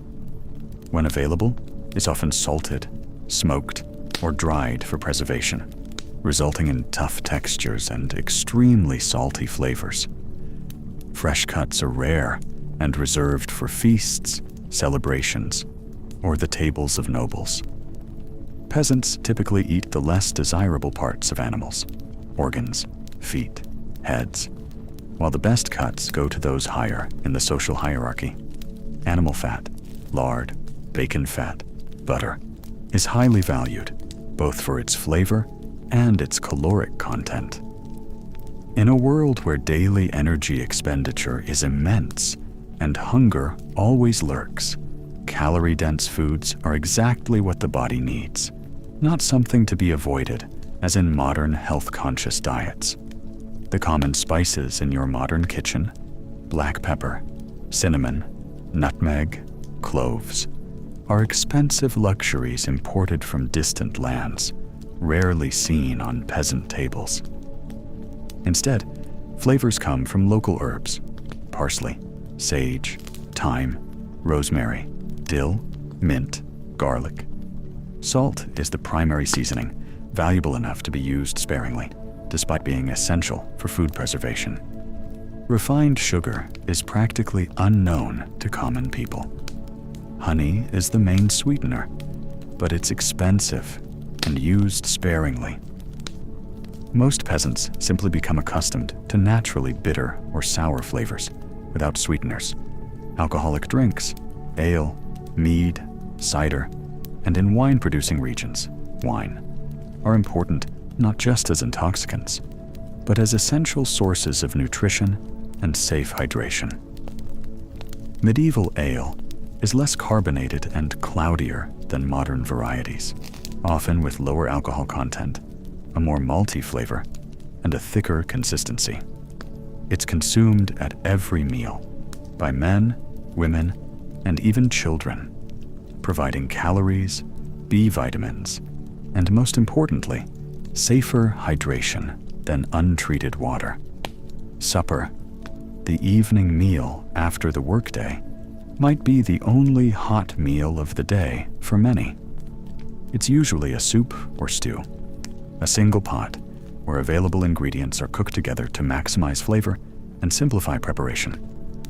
Coarsely chopped vegetables, grains, barley, oats, occasionally wheat, herbs, and maybe a bone with some meat for flavor, all boiled together in a cauldron suspended over the open fire. This stew might be eaten for days, with new ingredients added as available, and the pot is rarely emptied completely or cleaned. The result is a complex flavor that evolves over time, but also a considerable risk of bacterial contamination by modern standards. Bread remains the indispensable staple, consumed in quantities that would seem excessive by modern measures. A working adult could easily eat a pound or more of bread per day, providing the caloric foundation needed to sustain intense physical labor. For a medieval peasant, food's primary function is sustenance, calories, and nutrition to fuel work, not sensory pleasure or cultural expression. Variety is limited to what can be grown locally and stored effectively without refrigeration. Seasonality dictates availability, with periods of relative abundance after harvests giving way to times of scarcity as stocks dwindle, especially during the hungry months of late winter and early spring, when the previous year's reserves are exhausted and the new harvest isn't yet ready. For you, a 21st century person accustomed to an almost infinite variety of food options available year-round, the monotony of the medieval diet would be perhaps one of the most difficult aspects to endure long-term. The same limited rotation of flavors, textures, and ingredients, day after day, week after week, with few variations beyond seasonal availability, would quickly become oppressively boring for a modern palate accustomed to constant diversity. Moreover, the very presentation of food would be strange to modern eyes. No individual plates, often not even separate dishes for different foods.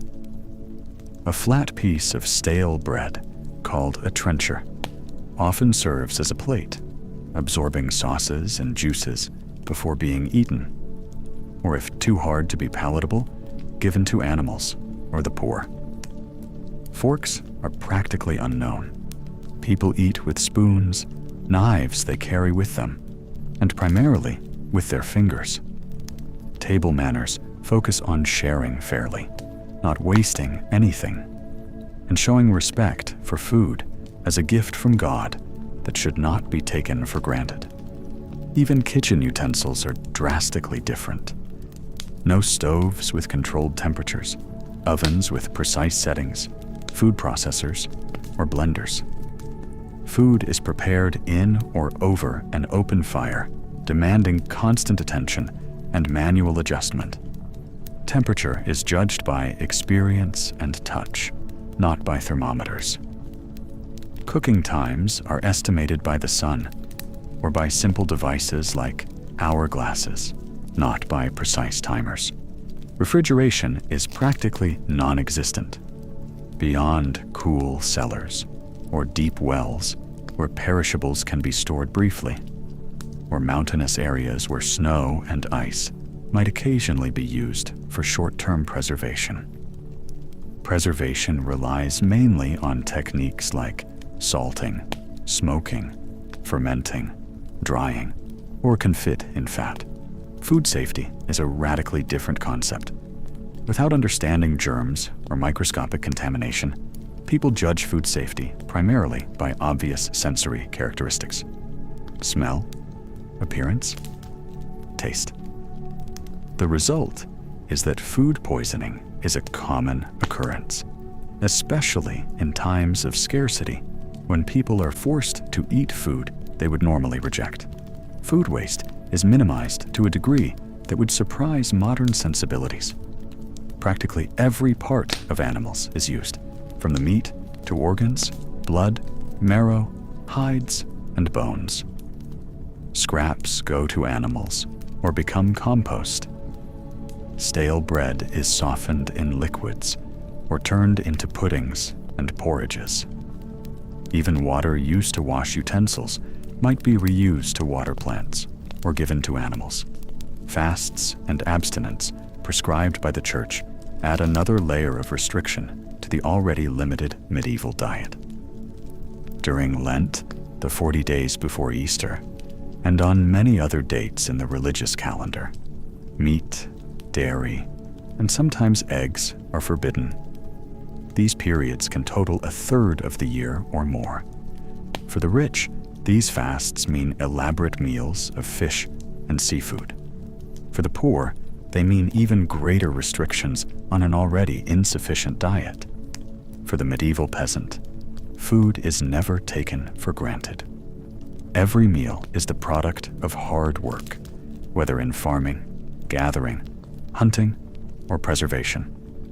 Every bite represents a significant investment of energy, time, and resources. Food is treated with a level of respect and gratitude rarely seen in the culture of abundance and waste that characterizes much of the modern developed world. If you survived for months or years in this world, your palate would gradually adjust. Flavors that initially seemed strong, sour, or strange would become normal. The simplicity of the peasant diet would reveal its own subtle complexities. You would learn to appreciate the natural sweetness of a fresh carrot after a long winter eating stored vegetables, or the extraordinary taste of wild berries at the height of summer. But for a time traveler, newly arrived from the future, the experience of medieval food would be a cultural shock as profound as any other aspect of this distant society. After a few days trying to understand medieval life, you begin to notice how the people around you live in a state of constant preparation. While summer still dominates, there's a silent urgency in every task.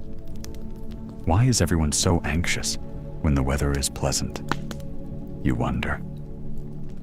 It's then that you realize something fundamental.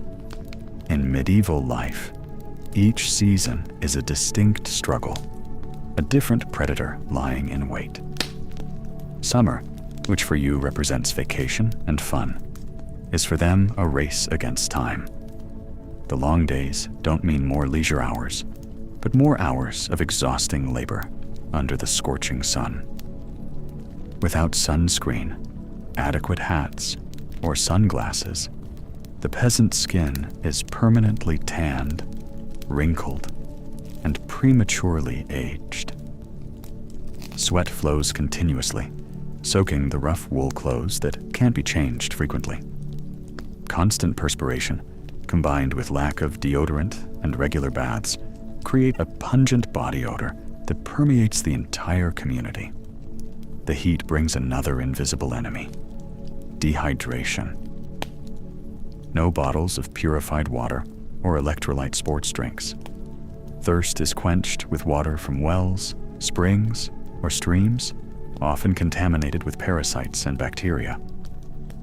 On particularly hot days, it's not uncommon for workers to collapse in the fields, sometimes fatally, without the modern understanding of heat stroke or exhaustion.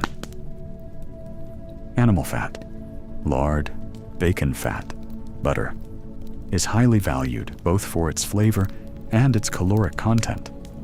In a world where daily energy expenditure is immense and hunger always lurks, calorie-dense foods are exactly what the body needs, not something to be avoided as in modern health-conscious diets. The common spices in your modern kitchen, black pepper, cinnamon, nutmeg, cloves, are expensive luxuries imported from distant lands, rarely seen on peasant tables. Instead, flavors come from local herbs: parsley, sage, thyme, rosemary, dill, mint, garlic. Salt is the primary seasoning, valuable enough to be used sparingly, despite being essential for food preservation. refined sugar is practically unknown to common people. Honey is the main sweetener, but it's expensive and used sparingly. Most peasants simply become accustomed to naturally bitter or sour flavors without sweeteners. Alcoholic drinks, ale, mead, cider, and in wine-producing regions, wine, are important not just as intoxicants, but as essential sources of nutrition and safe hydration. Medieval ale is less carbonated and cloudier than modern varieties, often with lower alcohol content, a more malty flavor, and a thicker consistency. It's consumed at every meal by men, women, and even children, providing calories, B vitamins, and most importantly, safer hydration than untreated water. Supper, the evening meal after the workday, might be the only hot meal of the day for many. It's usually a soup or stew, a single pot where available ingredients are cooked together to maximize flavor and simplify preparation. Coarsely chopped vegetables, grains, barley, oats, occasionally wheat, herbs, and maybe a bone with some meat for flavor, all boiled together in a cauldron suspended over the open fire. This stew might be eaten for days, with new ingredients added as available, and the pot is rarely emptied completely or cleaned. The result is a complex flavor that evolves over time, but also a considerable risk of bacterial contamination by modern standards. Bread remains the indispensable staple, consumed in quantities that would seem excessive by modern measures. A working adult could easily eat a pound or more of bread per day, providing the caloric foundation needed to sustain intense physical labor. For a medieval peasant, food's primary function is sustenance, calories, and nutrition to fuel work, not sensory pleasure or cultural expression. Variety is limited to what can be grown locally and stored effectively without refrigeration. Constant perspiration, combined with the lack of deodorant and regular baths, creates a pungent body odor that permeates the entire community.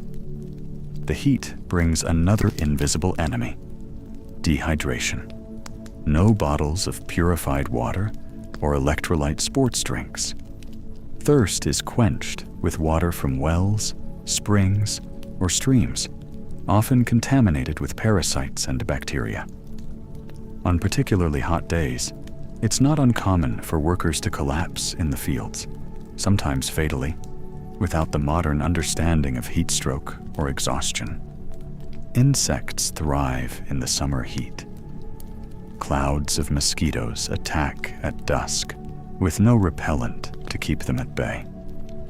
Flies land indiscriminately on food, open wounds, and waste, spreading diseases without anyone understanding the mechanism of contamination.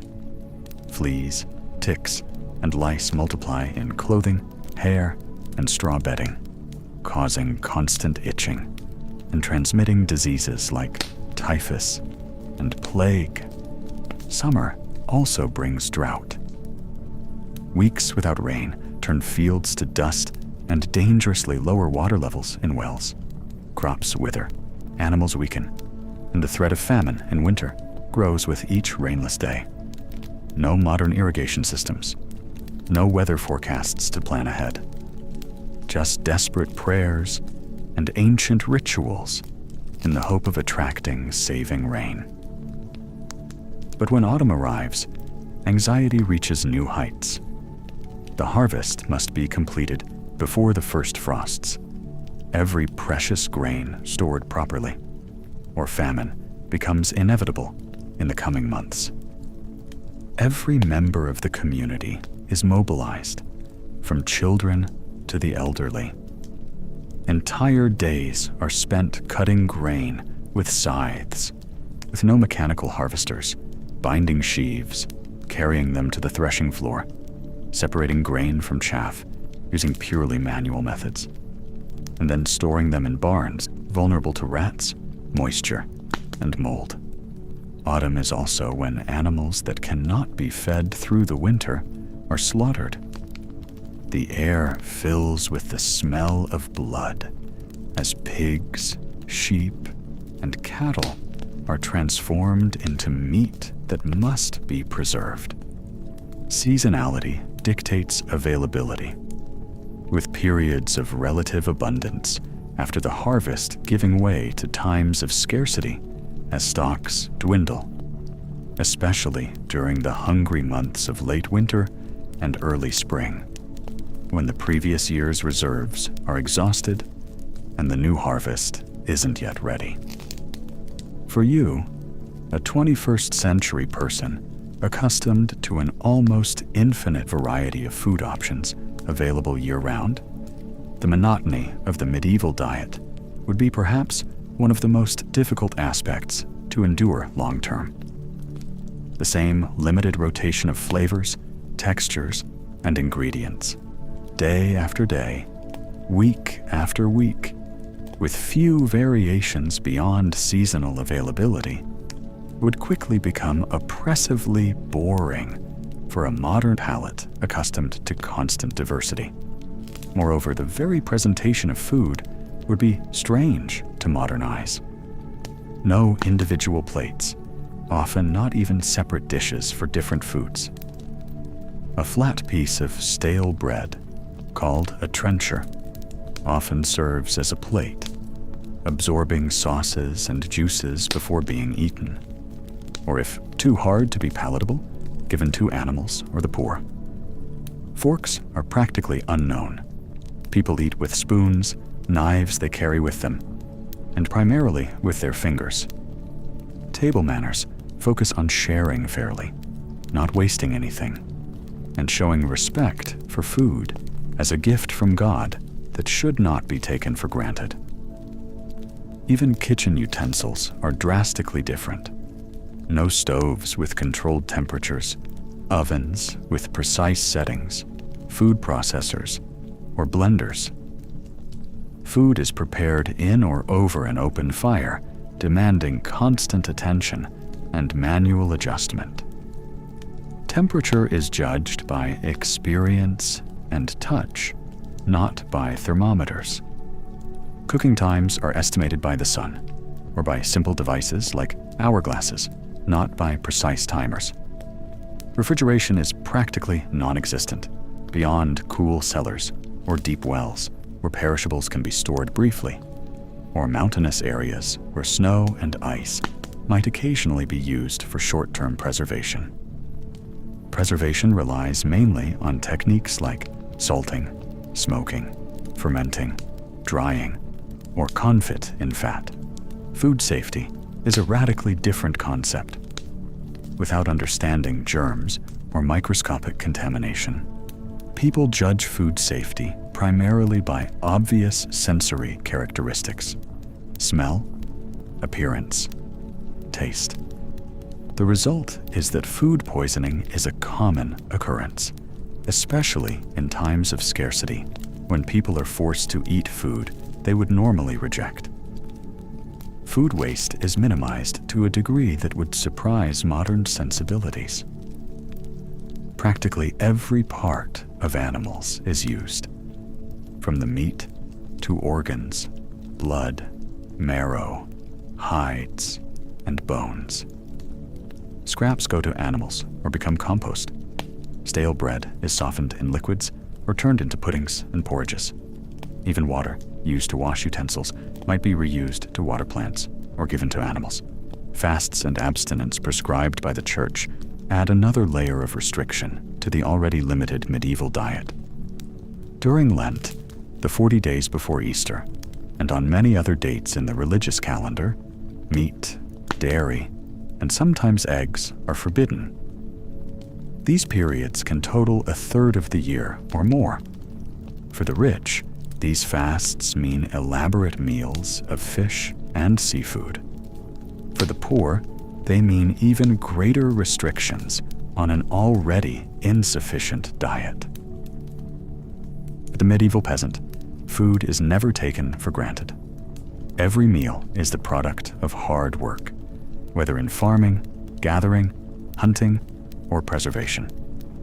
Every bite represents a significant investment of energy, time, and resources. Food is treated with a level of respect and gratitude rarely seen in the culture of abundance and waste that characterizes much of the modern developed world. If you survived for months or years in this world, your palate would gradually adjust. Flavors that initially seemed strong, sour, or strange would become normal. The simplicity of the peasant diet would reveal its own subtle complexities. You would learn to appreciate the natural sweetness of a fresh carrot after a long winter eating stored vegetables, or the extraordinary taste of wild berries at the height of summer. But for a time traveler, newly arrived from the future, the experience of medieval food would be a cultural shock as profound as any other aspect of this distant society. After a few days trying to understand medieval life, you begin to notice how the people around you live in a state of constant preparation. While summer still dominates, there's a silent urgency in every task. Why is everyone so anxious when the weather is pleasant, you wonder? It's then that you realize something fundamental. In medieval life, each season is a distinct struggle, a different predator lying in wait. Summer, which for you represents vacation and fun, is for them a race against time. The long days don't mean more leisure hours, but more hours of exhausting labor under the scorching sun. Without sunscreen, adequate hats, or sunglasses, the peasant's skin is permanently tanned, wrinkled, and prematurely aged. Sweat flows continuously, soaking the rough wool clothes that can't be changed frequently. Constant perspiration, combined with lack of deodorant and regular baths, creates a pungent body odor that permeates the entire community. The heat brings another invisible enemy: dehydration. No bottles of purified water or electrolyte sports drinks. Thirst is quenched with water from wells, springs, or streams, often contaminated with parasites and bacteria. On particularly hot days, it's not uncommon for workers to collapse in the fields, sometimes fatally, without the modern understanding of heat stroke or exhaustion. Insects thrive in the summer heat. Clouds of mosquitoes attack at dusk, with no repellent to keep them at bay. Flies land indiscriminately on food, open wounds, and waste, spreading diseases without anyone understanding the mechanism of contamination. Fleas, ticks, and lice multiply in clothing, hair, and straw bedding, causing constant itching and transmitting diseases like typhus and plague. Summer also brings drought. Weeks without rain turn fields to dust and dangerously lower water levels in wells. Crops wither, animals weaken, and the threat of famine in winter grows with each rainless day. No modern irrigation systems, no weather forecasts to plan ahead. Just desperate prayers and ancient rituals in the hope of attracting saving rain. When autumn arrives, anxiety reaches new heights. The harvest must be completed before the first frosts. Every precious grain stored properly, or famine becomes inevitable in the coming months. Every member of the community is mobilized, from children to the elderly. Entire days are spent cutting grain with scythes, with no mechanical harvesters, binding sheaves, carrying them to the threshing floor, separating grain from chaff using purely manual methods, and then storing them in barns, vulnerable to rats, moisture, and mold. Autumn is also when animals that cannot be fed through the winter are slaughtered. The air fills with the smell of blood as pigs, sheep, and cattle are transformed into meat that must be preserved. Turned into meat that must be preserved immediately, without refrigeration. The preservation methods, salting, smoking, drying, are labor-intensive and imperfect. Preserved meat is extremely salty, often rancid, and a perfect breeding ground for dangerous bacteria when the process fails. When winter finally arrives, it reveals a whole new dimension of suffering. The cold is a constant predator, seeking any gap in your defenses. Your medieval clothes, even in multiple layers, are inadequate against the cutting wind. No insulation in your hut's walls, just mud, wood, and thatch, allowing freezing drafts to seep through countless cracks. At night, the cold is particularly cruel. Your bed has no electric blankets, no programmable central heating to maintain a stable temperature, just the heat of a fire, which inevitably dies out during the night, leaving dawn as a daily shock. You often wake violently shivering, fingers and toes numb, your breath forming clouds inside your own home. Winter darkness is oppressive. The days are brutally short, with perhaps 8 hours of weak light between sunrise and sunset. At its worst, without electric lighting, the long nights are filled with near total darkness, relieved only by the flickering glow of a fire, or for the lucky ones, by an occasional tallow candle that emits more smoke than light. The monotony of the winter diet wears down body and mind. Fresh vegetables disappear completely, replaced by stored roots that grow increasingly withered and sprouted. Scurvy, a disease caused by vitamin C deficiency that you know only from history books, becomes a real threat. Gums bleed, wounds won't heal, and weakness creeps insidiously into your nutrient-deprived body. Water freezes regularly. Wells and streams become covered with ice, requiring extra work to break the solid surface just to obtain the liquid essential for life. Washing becomes even rarer, as the idea of icy water touching skin already dried and cracked by the cold is almost unbearable. The smell inside the houses, with people wearing the same clothes for months, no baths, and living in extreme proximity with animals brought inside for survival, becomes indescribably pungent. Respiratory diseases sweep through communities during winter. Pneumonia isn't just a treatable condition with antibiotics. It's a feared killer that takes the very young and the old. Constant coughs echo through the huts, mixing with the crackle of the fire. Fever, pain, congestion, all endured without effective medications, humidifiers, or modern treatments to ease suffering. Winter also brings hunger. Even with careful planning, supplies often dwindle dangerously. Before spring, rations are reduced, stomachs never fully satisfied. The so-called hungry months, typically February through April, are an annual reality for many communities. You can see the change in the faces around you.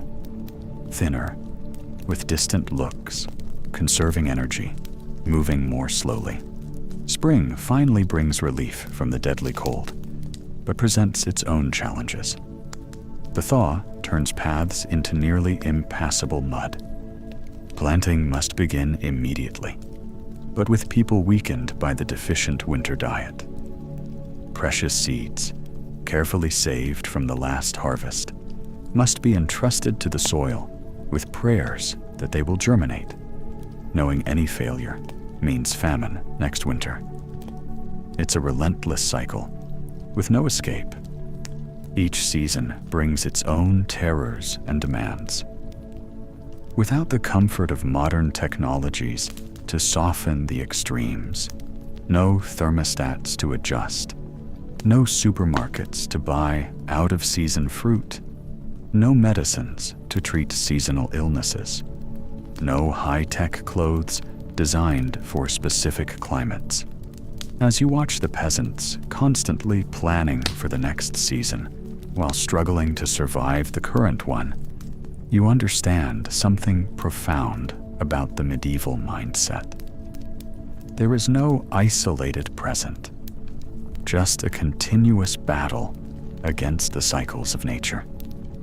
Each day lived is not just a victory, but a necessary investment in future survival. And you, with your body accustomed to modern controlled comfort, realize you wouldn't last a single complete cycle of the seasons. Your body, unacclimatized and without the resilience built by a lifetime of exposure, would quickly succumb to the relentless assault of the medieval climate.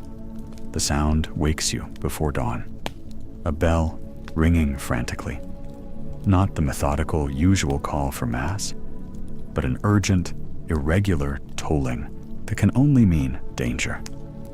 When you step out of your hut, along with other sleepy villagers, the morning air is cut by distant screams and an orange glow on the horizon. The neighboring village, just a few miles away, is on fire. War, an abstract concept you know mainly from news reports and history books, is in the Middle Ages a visceral and devastating presence that can literally arrive at your doorstep at any moment. No distant front line, no demilitarized zone protecting civilians. When war comes, it consumes everything. Panic spreads quickly through the community. Some villagers are already running for the forest, carrying only what they can. Others are hastily burying small treasures.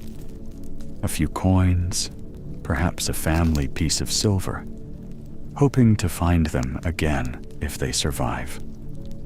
Mothers wrap babies in cloths, quieting their cries with breasts or pieces of cloth soaked in diluted mead.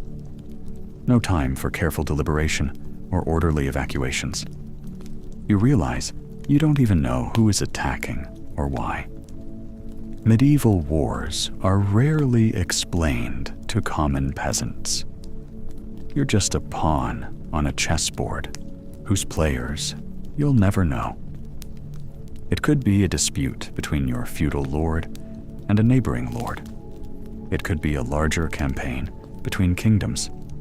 It could just be a band of unemployed mercenaries who, unpaid, resort to plunder to survive. In your modern life, you're used to professional armies with clear uniforms, rules of engagement, and at least a pretense of protecting civilians. Here, such concepts practically don't exist. The soldiers approaching might be trained knights, but they're more likely a mix of poorly trained mercenaries, peasants forcibly conscripted from other regions, and opportunists drawn by the prospect of loot. When they finally reach your village, hours later, the brutality of medieval warfare hits you with full force.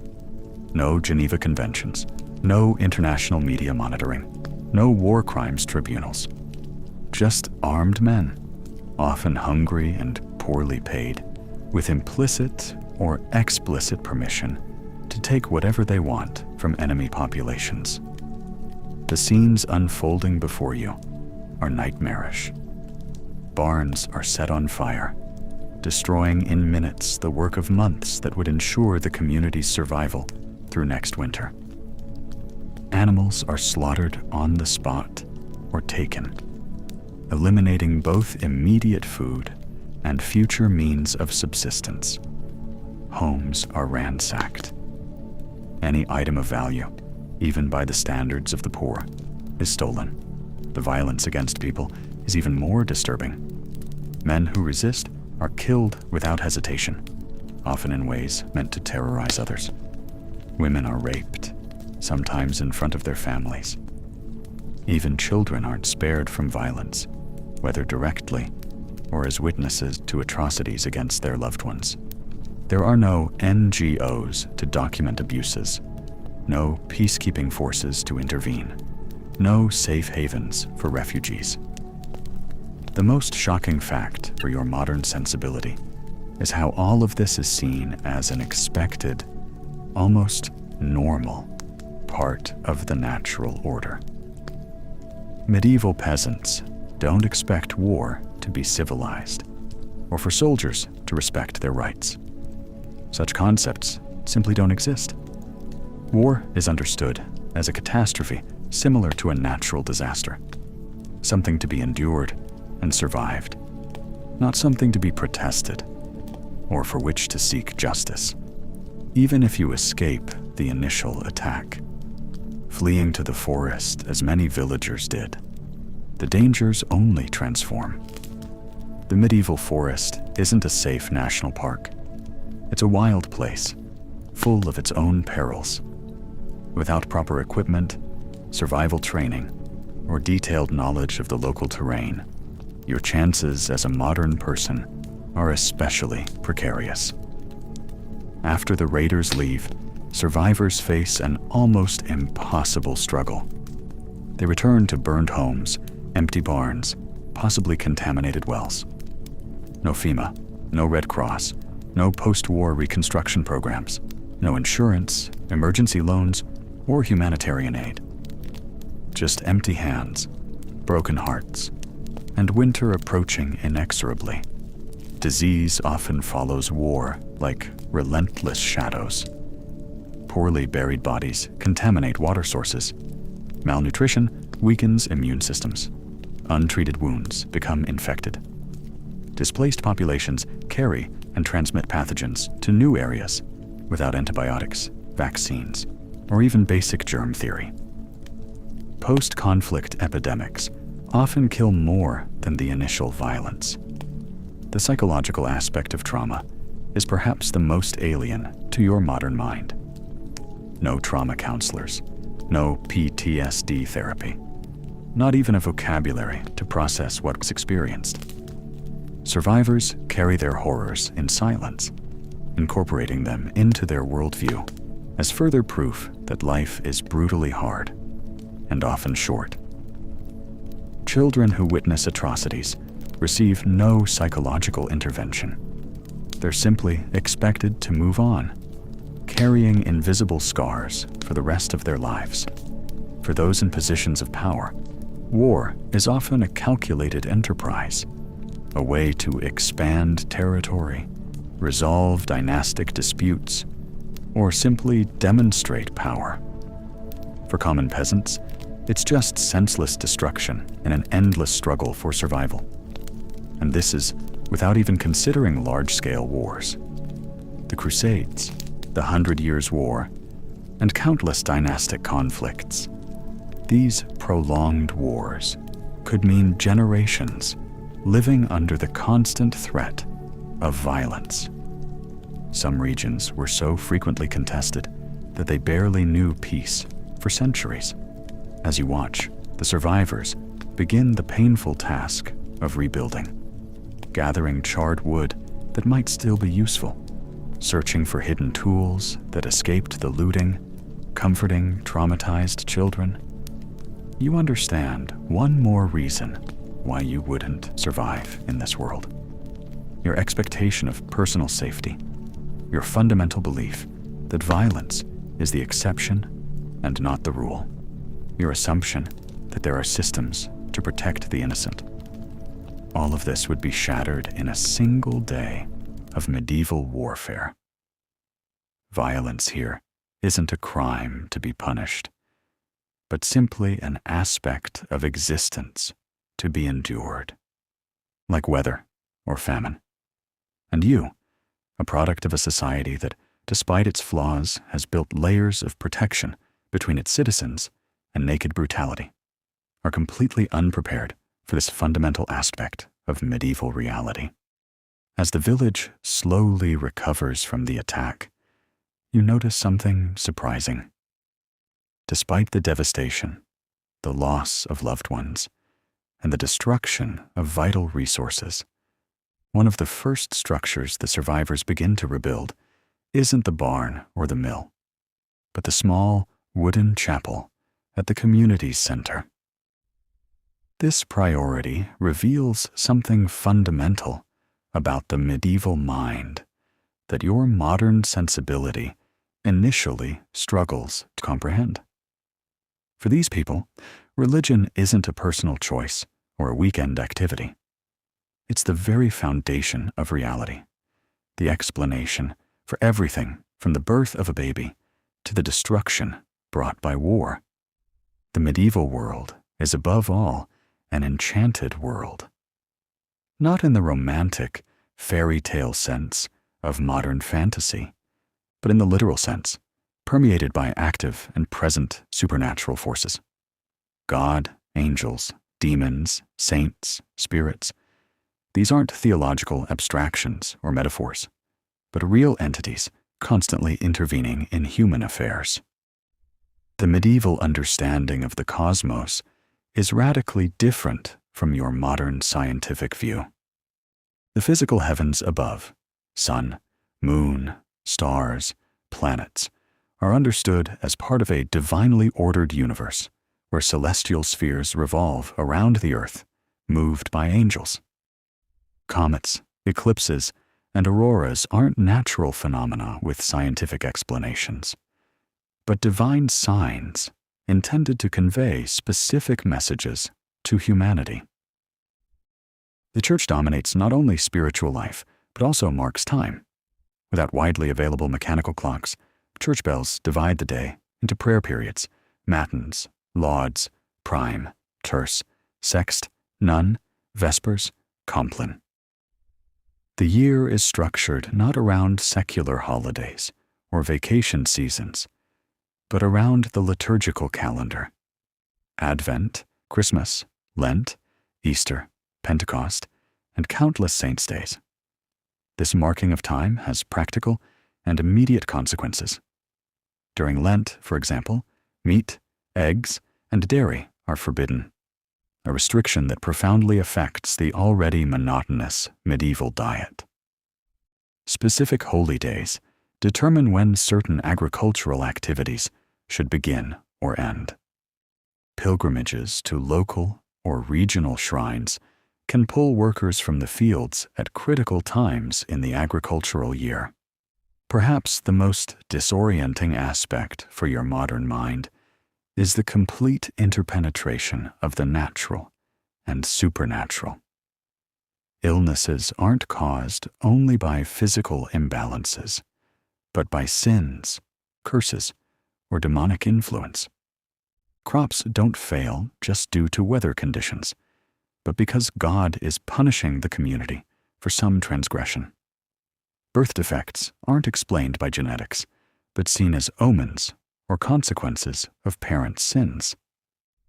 Remedies and cures mix natural and supernatural elements equally. A herbal infusion for fever might be prepared during a specific lunar phase while reciting particular prayers. A blessed amulet might be as important for treatment as any medicine. Saints' relics, fragments of bone, cloth, or objects associated with holy figures, are believed to carry tangible healing powers. The boundary between official religion and popular superstition is often blurred. Although the Church formally disapproves of certain pagan practices, in reality, many pre-Christian traditions persist, disguised under Christian terminology. Sacred groves once dedicated to pagan deities are now associated with saints. Ancient seasonal festivals are absorbed as Christian saints' celebrations. The fear of the supernatural is constant and visceral. The devil isn't a distant metaphor, but an active predator seeking souls. Demons can possess people, animals, or places. Witches, people supposedly allied with demonic forces, represent terrifying threats to the community. A ruined harvest, sick livestock, or unexplained illness could quickly lead to accusations of witchcraft, with potentially fatal consequences for the accused. Angels and saints offer protection against these malevolent forces, but this protection must be constantly cultivated through prayers, offerings, and pious behavior.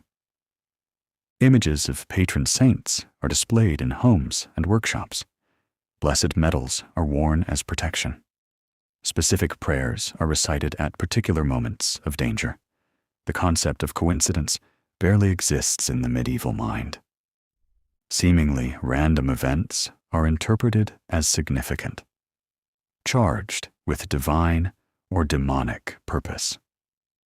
A crow landing on a roof, milk inexplicably turning sour, a child born with an unusual birthmark. Everything can be interpreted as omens or signs to be decoded. The dead remain far more present in daily consciousness than in your modern society. Deceased souls are actively remembered and prayed for, not just for the emotional comfort of the living, but because such prayers are believed to literally help souls in purgatory. Ghosts aren't Halloween entertainment, but real visitors from beyond who might bring warnings, request prayers, or haunt the living to settle unresolved sins.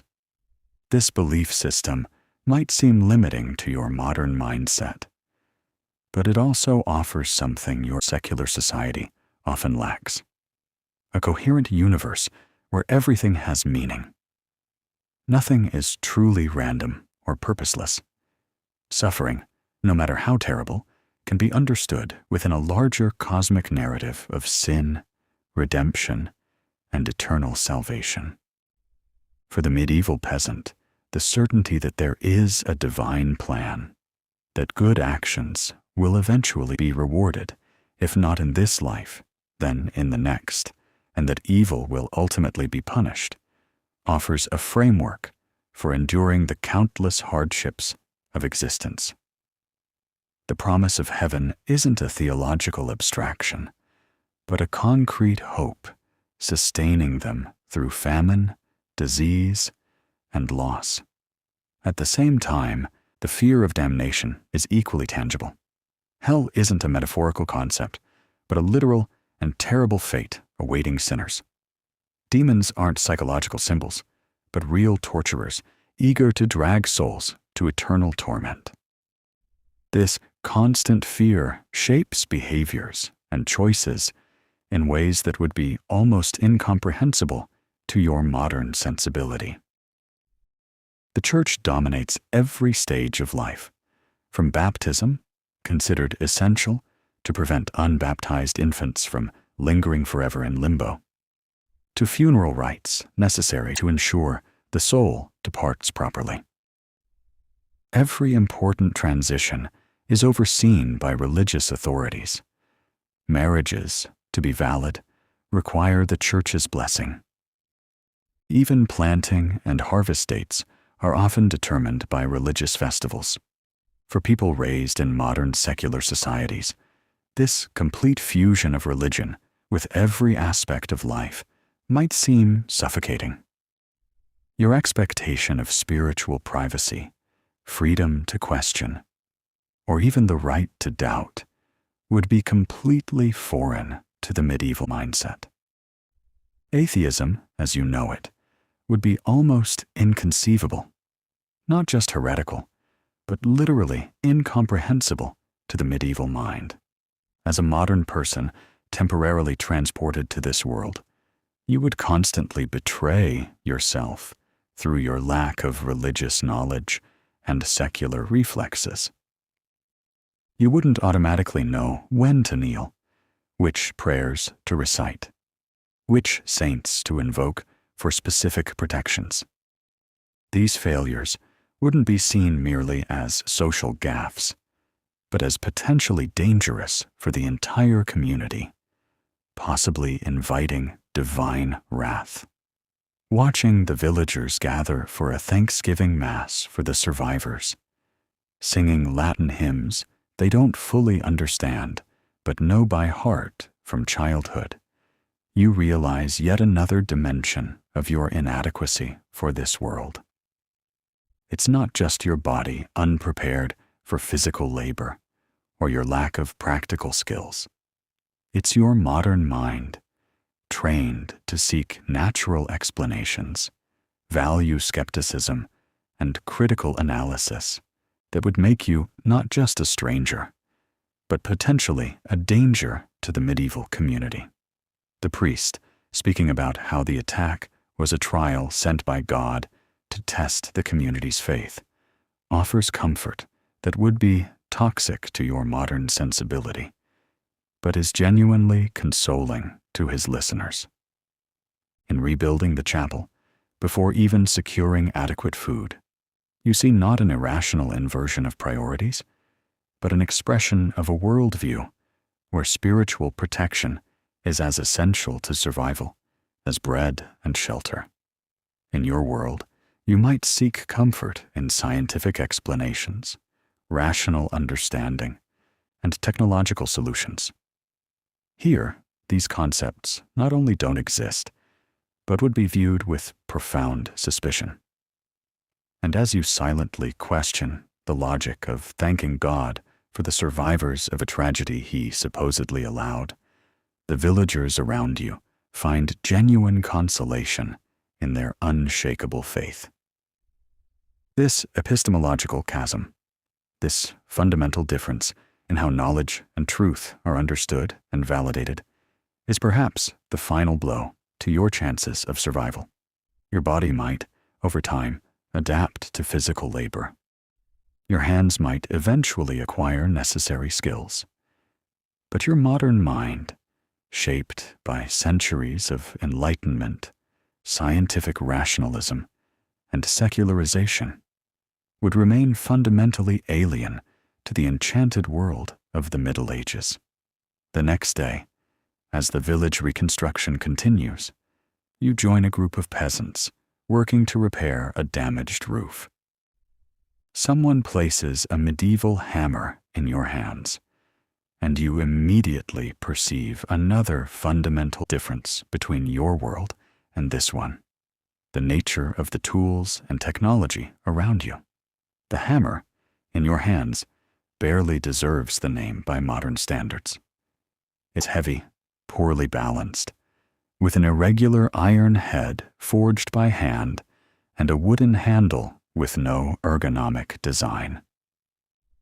After just a few minutes trying to nail boards into place, your hands are already blistered, and your muscles protest from the inefficient effort required for each strike. This simple experience illustrates a broader truth about medieval life. The tools and technologies available aren't just older, less efficient versions of modern ones. They're fundamentally different in design, effectiveness, and accessibility, making every task immensely more difficult than its modern equivalent. Consider the most fundamental technology of medieval society: the plow. In your time, mechanized agriculture with GPS-guided tractors can cultivate hundreds of acres with pinpoint precision. Here, the state-of-the-art is the heavy plow pulled by oxen, requiring multiple animals and often several men to operate effectively. The land isn't plowed in perfect rows, but in irregular furrows that maximize available animal strength rather than planting efficiency. The oxen pulling these plows aren't the carefully bred breeds of your time, optimized for strength or endurance. They're smaller animals, more susceptible to disease, and less efficient, consuming precious resources even when not working. No veterinarians with antibiotics to treat infections, no nutritional supplements to maximize performance. When a work animal sickens or dies, the loss to the community is devastating. Even the most basic hand tools you'd take for granted are luxuries or completely absent here. Screwdrivers don't exist as you know them. Nails are individually hand-forged by a blacksmith, making them expensive and valuable enough to be salvaged from old structures and reused. Screws with standardized threads are unknown. Spirit levels to ensure perfectly horizontal surfaces haven't been invented. Inconsistency is perhaps the most frustrating aspect of medieval technology. Without standardized production, each tool is slightly different. One hammer might have significantly different weight and balance from another, requiring constant technique adjustment. Parts aren't interchangeable. Repairs often require improvised solutions with available materials, not precise replacement components. Tool maintenance is constant work. Untreated metals rust quickly, wood cracks and warps with weather changes. Moving parts wear out without effective lubricants. Much of the limited free time is spent simply keeping tools in usable condition, rather than true rest or leisure. Even basic household tasks are transformed by these technological limitations. Cutting vegetables without sharp stainless steel knives is slower and more dangerous, with blades that lose their edge quickly and need constant sharpening. Washing clothes without detergents, running water, or machines is an exhausting process, from scrubbing by hand on rough boards with soap made from ashes and animal fat, to removing deep stains and leaving a residual odor. Cooking without precise temperature control means constant vigilance and adjustment to avoid burned or undercooked food. Textile technology is particularly rudimentary by modern standards.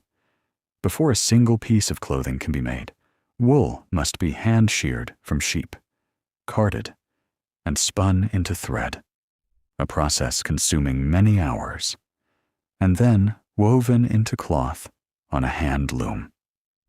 Alternatively, linen starts as flax plants that must be grown, harvested, retted, a partial decomposition process, beaten to extract fibers, combed, spun, and finally woven. Every step is labor-intensive, performed without automated machinery. Lighting, something you activate with the flick of a switch, is here a precious and inadequate resource. Handmade tallow candles provide dim light, constant smoke, and unpleasant odor. Oil lamps aren't much better. Torches offer more brightness, but with greater fire risk and even more smoke. The result is that any work requiring visual precision simply stops during the long nights, especially in winter. Storage technology is equally primitive. Without airtight containers, plastics, or refrigeration, preserving food requires labor-intensive techniques like salting, smoking, fermenting, and drying, all with variable results and significant risks of spoilage. Stored grains are constantly threatened by moisture, insects, and rodents. A storage failure doesn't mean mere inconvenience, but potential famine. Transport perfectly illustrates the technological chasm. You're accustomed to crossing continents in hours, communicating instantly worldwide, and receiving goods from distant countries in days. Here, speed is limited by human or animal pace. A journey of 50 kilometers, something you'd cover in 30 minutes by car, is at least a full day's travel, often more depending on terrain and weather conditions. Roads, where they exist, are often little more than muddy tracks, nearly impassable after heavy rains. Carts have wooden wheels without suspension, turning every trip into a painful ordeal as every jolt is transmitted directly to the body. Rivers offer better transport routes, but are subject to floods, droughts, and seasonal freezing. Medical technology is perhaps the most glaringly absent for your modern sensibility. Surgical procedures, when performed, use crude tools without proper sterilization. No X-rays to diagnose fractures, no microscopes to identify pathogens, no blood tests to detect deficiencies. Teeth are extracted with brutal pliers, with no anesthesia beyond alcohol. Fractures are set manually, often imperfectly, leading to permanent deformities. The psychological impact of these technological limitations is profound. In your world, you expect problems to have solutions, tools to work as advertised, tasks to become progressively easier through innovation.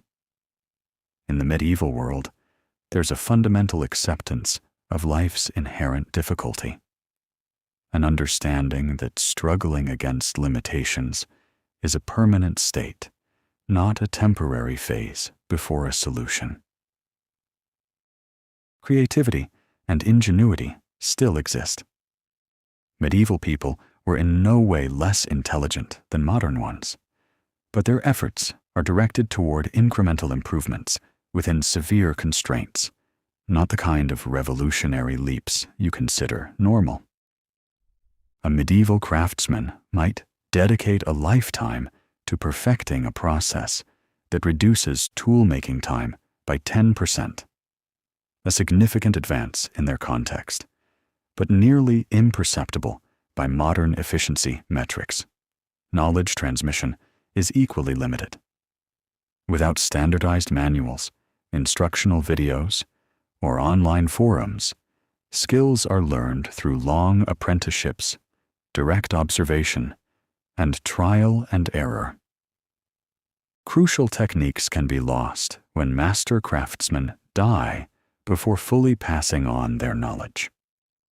The reinvention of already discovered solutions is common in geographically separated areas. As you struggle with the poorly balanced hammer, trying to hit a hand-forged nail into a rough, uneven board, an older peasant gently takes it from you and completes in minutes the task you couldn't manage. His muscles, developed over decades performing these specific movements, know exactly how to compensate for the tool's deficiencies. His calloused hands barely feel what gave you painful blisters. You then realize that human adaptation is the most important technology of this world. Where tools are inadequate, the body and mind develop to compensate. Hands form calluses precisely where tools exert the most pressure. Muscles strengthen exactly in the patterns needed for specific tasks. Minds memorize countless small adjustments and techniques that no one has ever documented in a manual. This embodied adaptation is something you, a modern person, simply don't possess. Your hands are soft, your muscles developed for completely different movements, your mind trained to expect solutions rather than to accept and work within limitations. In a world where technology fails to compensate for human deficiencies, your lack of physical adaptation is one more reason why you wouldn't last a day in the Middle Ages. The next morning, you wake to commotion in the village square, joining the rapidly forming crowd. You find a disturbing scene. A young man kneeling before the feudal lord's official while an announcement is made.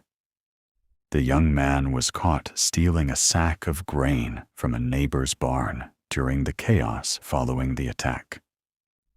What follows is your introduction to the medieval justice system, a system so alien to your modern understanding of rights, due process, and humane punishment that you can barely process what you're witnessing. In your 21st century world, you're accustomed to a judicial system with professional police, trained lawyers, impartial judges, jury trials, and prisons as the primary form of punishment. Innocence is presumed until guilt is proven. Evidence is meticulously examined, and punishment aims to be proportional to the crime. In the Middle Ages, almost none of these elements exist. No dedicated police force. Minor village crimes are handled by the local council or the Lord himself. More serious crimes fall under the jurisdiction of manorial, ecclesiastical, or royal courts, depending on the offense's nature and the party's status. Fact-finding rarely involves detailed investigation or forensic analysis. Confessions, often obtained under coercion or torture, are considered irrefutable proof. Testimony from higher status individuals carries more weight than from lower status ones. A defendant's prior reputation can matter more in determining the outcome than any specific facts of the case. When evidence is ambiguous, ordeals might be used. Procedures supposedly supervised by God to reveal truth. These could include water ordeals, where the accused is bound and thrown into water. Sinking is considered a sign of innocence, as pure water accepts an innocent person. Fire ordeals involve holding hot iron, with the wound examined days later for signs of infection indicating guilt. Or trial by combat, where accuser and accused, or their champions, fight, with God presumably guaranteeing victory for the innocent party. For the simple case you're now witnessing, however, such measures aren't necessary. The young man was caught in the act by multiple witnesses, and he confessed immediately. The question isn't guilt, but punishment, and in this aspect, medieval justice is particularly alien to your modern sensibility. Punishments aim not only at retribution or deterrence, but at public humiliation, permanent physical marking, and often brutal spectacle. The sentence is pronounced quickly. The young man will receive 15 public lashes, have his right ear cut off to mark him as a thief, and his family must pay 3 times the value of the stolen grain. If they cannot pay, they will be expelled from their land. Before you can fully process this, the horror of the sentence, the punishment begins. No delay for appeals, no waiting period in a cell. The boy is tied to a post in the center of the square, his shirt torn off, and the flogging begins, while the entire village is forced to watch. What shocks you most isn't just the punishment's brutality, but the crowd's resigned acceptance. No one protests or questions the sentence's justice. Even the boy's parents, though clearly distressed, remain silently submissive. In your world, such punishment would be considered cruel and unusual, a grotesque violation of human rights. Here, it's just the natural order of things. As blood runs down the young man's back and his screams echo across the square, you begin to comprehend another dimension of medieval life that makes your survival nearly impossible. The complete absence of legal protections you consider basic. In the Middle Ages, the concept of rights, as you understand them, simply doesn't exist. People have obligations, duties, and responsibilities defined by their social position and feudal relationships, not inherent rights as human beings. The very idea that everyone is born with certain inalienable rights would be incomprehensible to the medieval mind. The body, which you consider inviolable, except under strictly regulated extreme circumstances, is seen as a legitimate site for inscribing punishment. Mutilation as justice, cutting off thieves' hands, blasphemers' tongues, repeat offenders' ears, isn't considered cruel, but appropriately retributive and preventive, both punishing the crime and visibly marking the offender to warn others. When the flogging ends, comes the second part of the sentence. A man approaches with a sharp knife. Assistants hold the boy's head steady, and in one quick motion, his right ear is severed, provoking a fresh wave of agonizing screams. The ear is then nailed to the post in the square, where it will remain as a warning until it rots or is eaten by birds. The severity of punishments is partly explained by the absence of prisons as long-term correctional institutions. Despite the popular image of medieval dungeons, prolonged imprisonment was rarely used as punishment itself.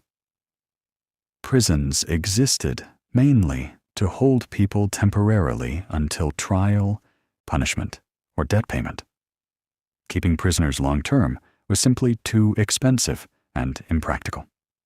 Instead, punishments tended to be immediate, corporal, and conclusive: fines and compensation for minor crimes, mutilation and branding for intermediate offenses, banishment, a virtual death sentence in a society where independent survival was nearly impossible, for serious crimes, and execution, often in elaborately brutal ways, for the most grave offenses. Executions were conducted publicly as educational spectacles and entertainment. Hangings, beheadings, burning for heretics, drawing and quartering for traitors, all designed to maximize both the condemned's suffering and the impact on spectators. Entire families, including children, were expected to attend as part of their moral and civic education. Justice also varied dramatically by social status. A noble who killed a peasant might escape with a fine. A peasant who killed a noble would certainly face torture, followed by horrible execution. Foreigners, religious minorities, and social outcasts received even less protection, often serving as convenient scapegoats for unsolved crimes or unexplained calamities. After the punishment incident, I noticed a small caravan of merchants arriving at the village, bringing supplies and news from the outside world. As they lingered, I heard fascinating stories about a great distant city. Some young villagers, desperate after the recent attack, began whispering about fleeing there in search of a better life. With my modern historical perspective, I know something they don't. Medieval cities aren't the havens they imagine. Approaching one, the first thing that would strike me would be the high walls and guarded gates. To enter, I'd have to pay fees and convince the guards I pose no threat. Inside, the senses would be bombarded. The smell would be unbearable. Human and animal waste, fetid tanneries, slaughterhouse blood. The streets are narrow, muddy, and chaotic, without sidewalks or lighting. At night, danger increases, and breaking curfew could mean imprisonment. Houses are cramped, built vertically, often of wood, a constant fire risk. Water is scarce and contaminated, and diseases spread rapidly. Urban life is as harsh as rural life, just in different ways. The young villagers dream of freedom, but without skills or money, they'd end up as exploited laborers, beggars, or criminals. I also observed how children live here. A 6-year-old girl single-handedly cares for a baby while cooking. An 8-year-old boy wields a scythe like an adult. In the Middle Ages, childhood as we know it doesn't exist. Children are integrated into work from an early age, exposed to constant dangers. Infant mortality is high, and parents, though loving, must be practical.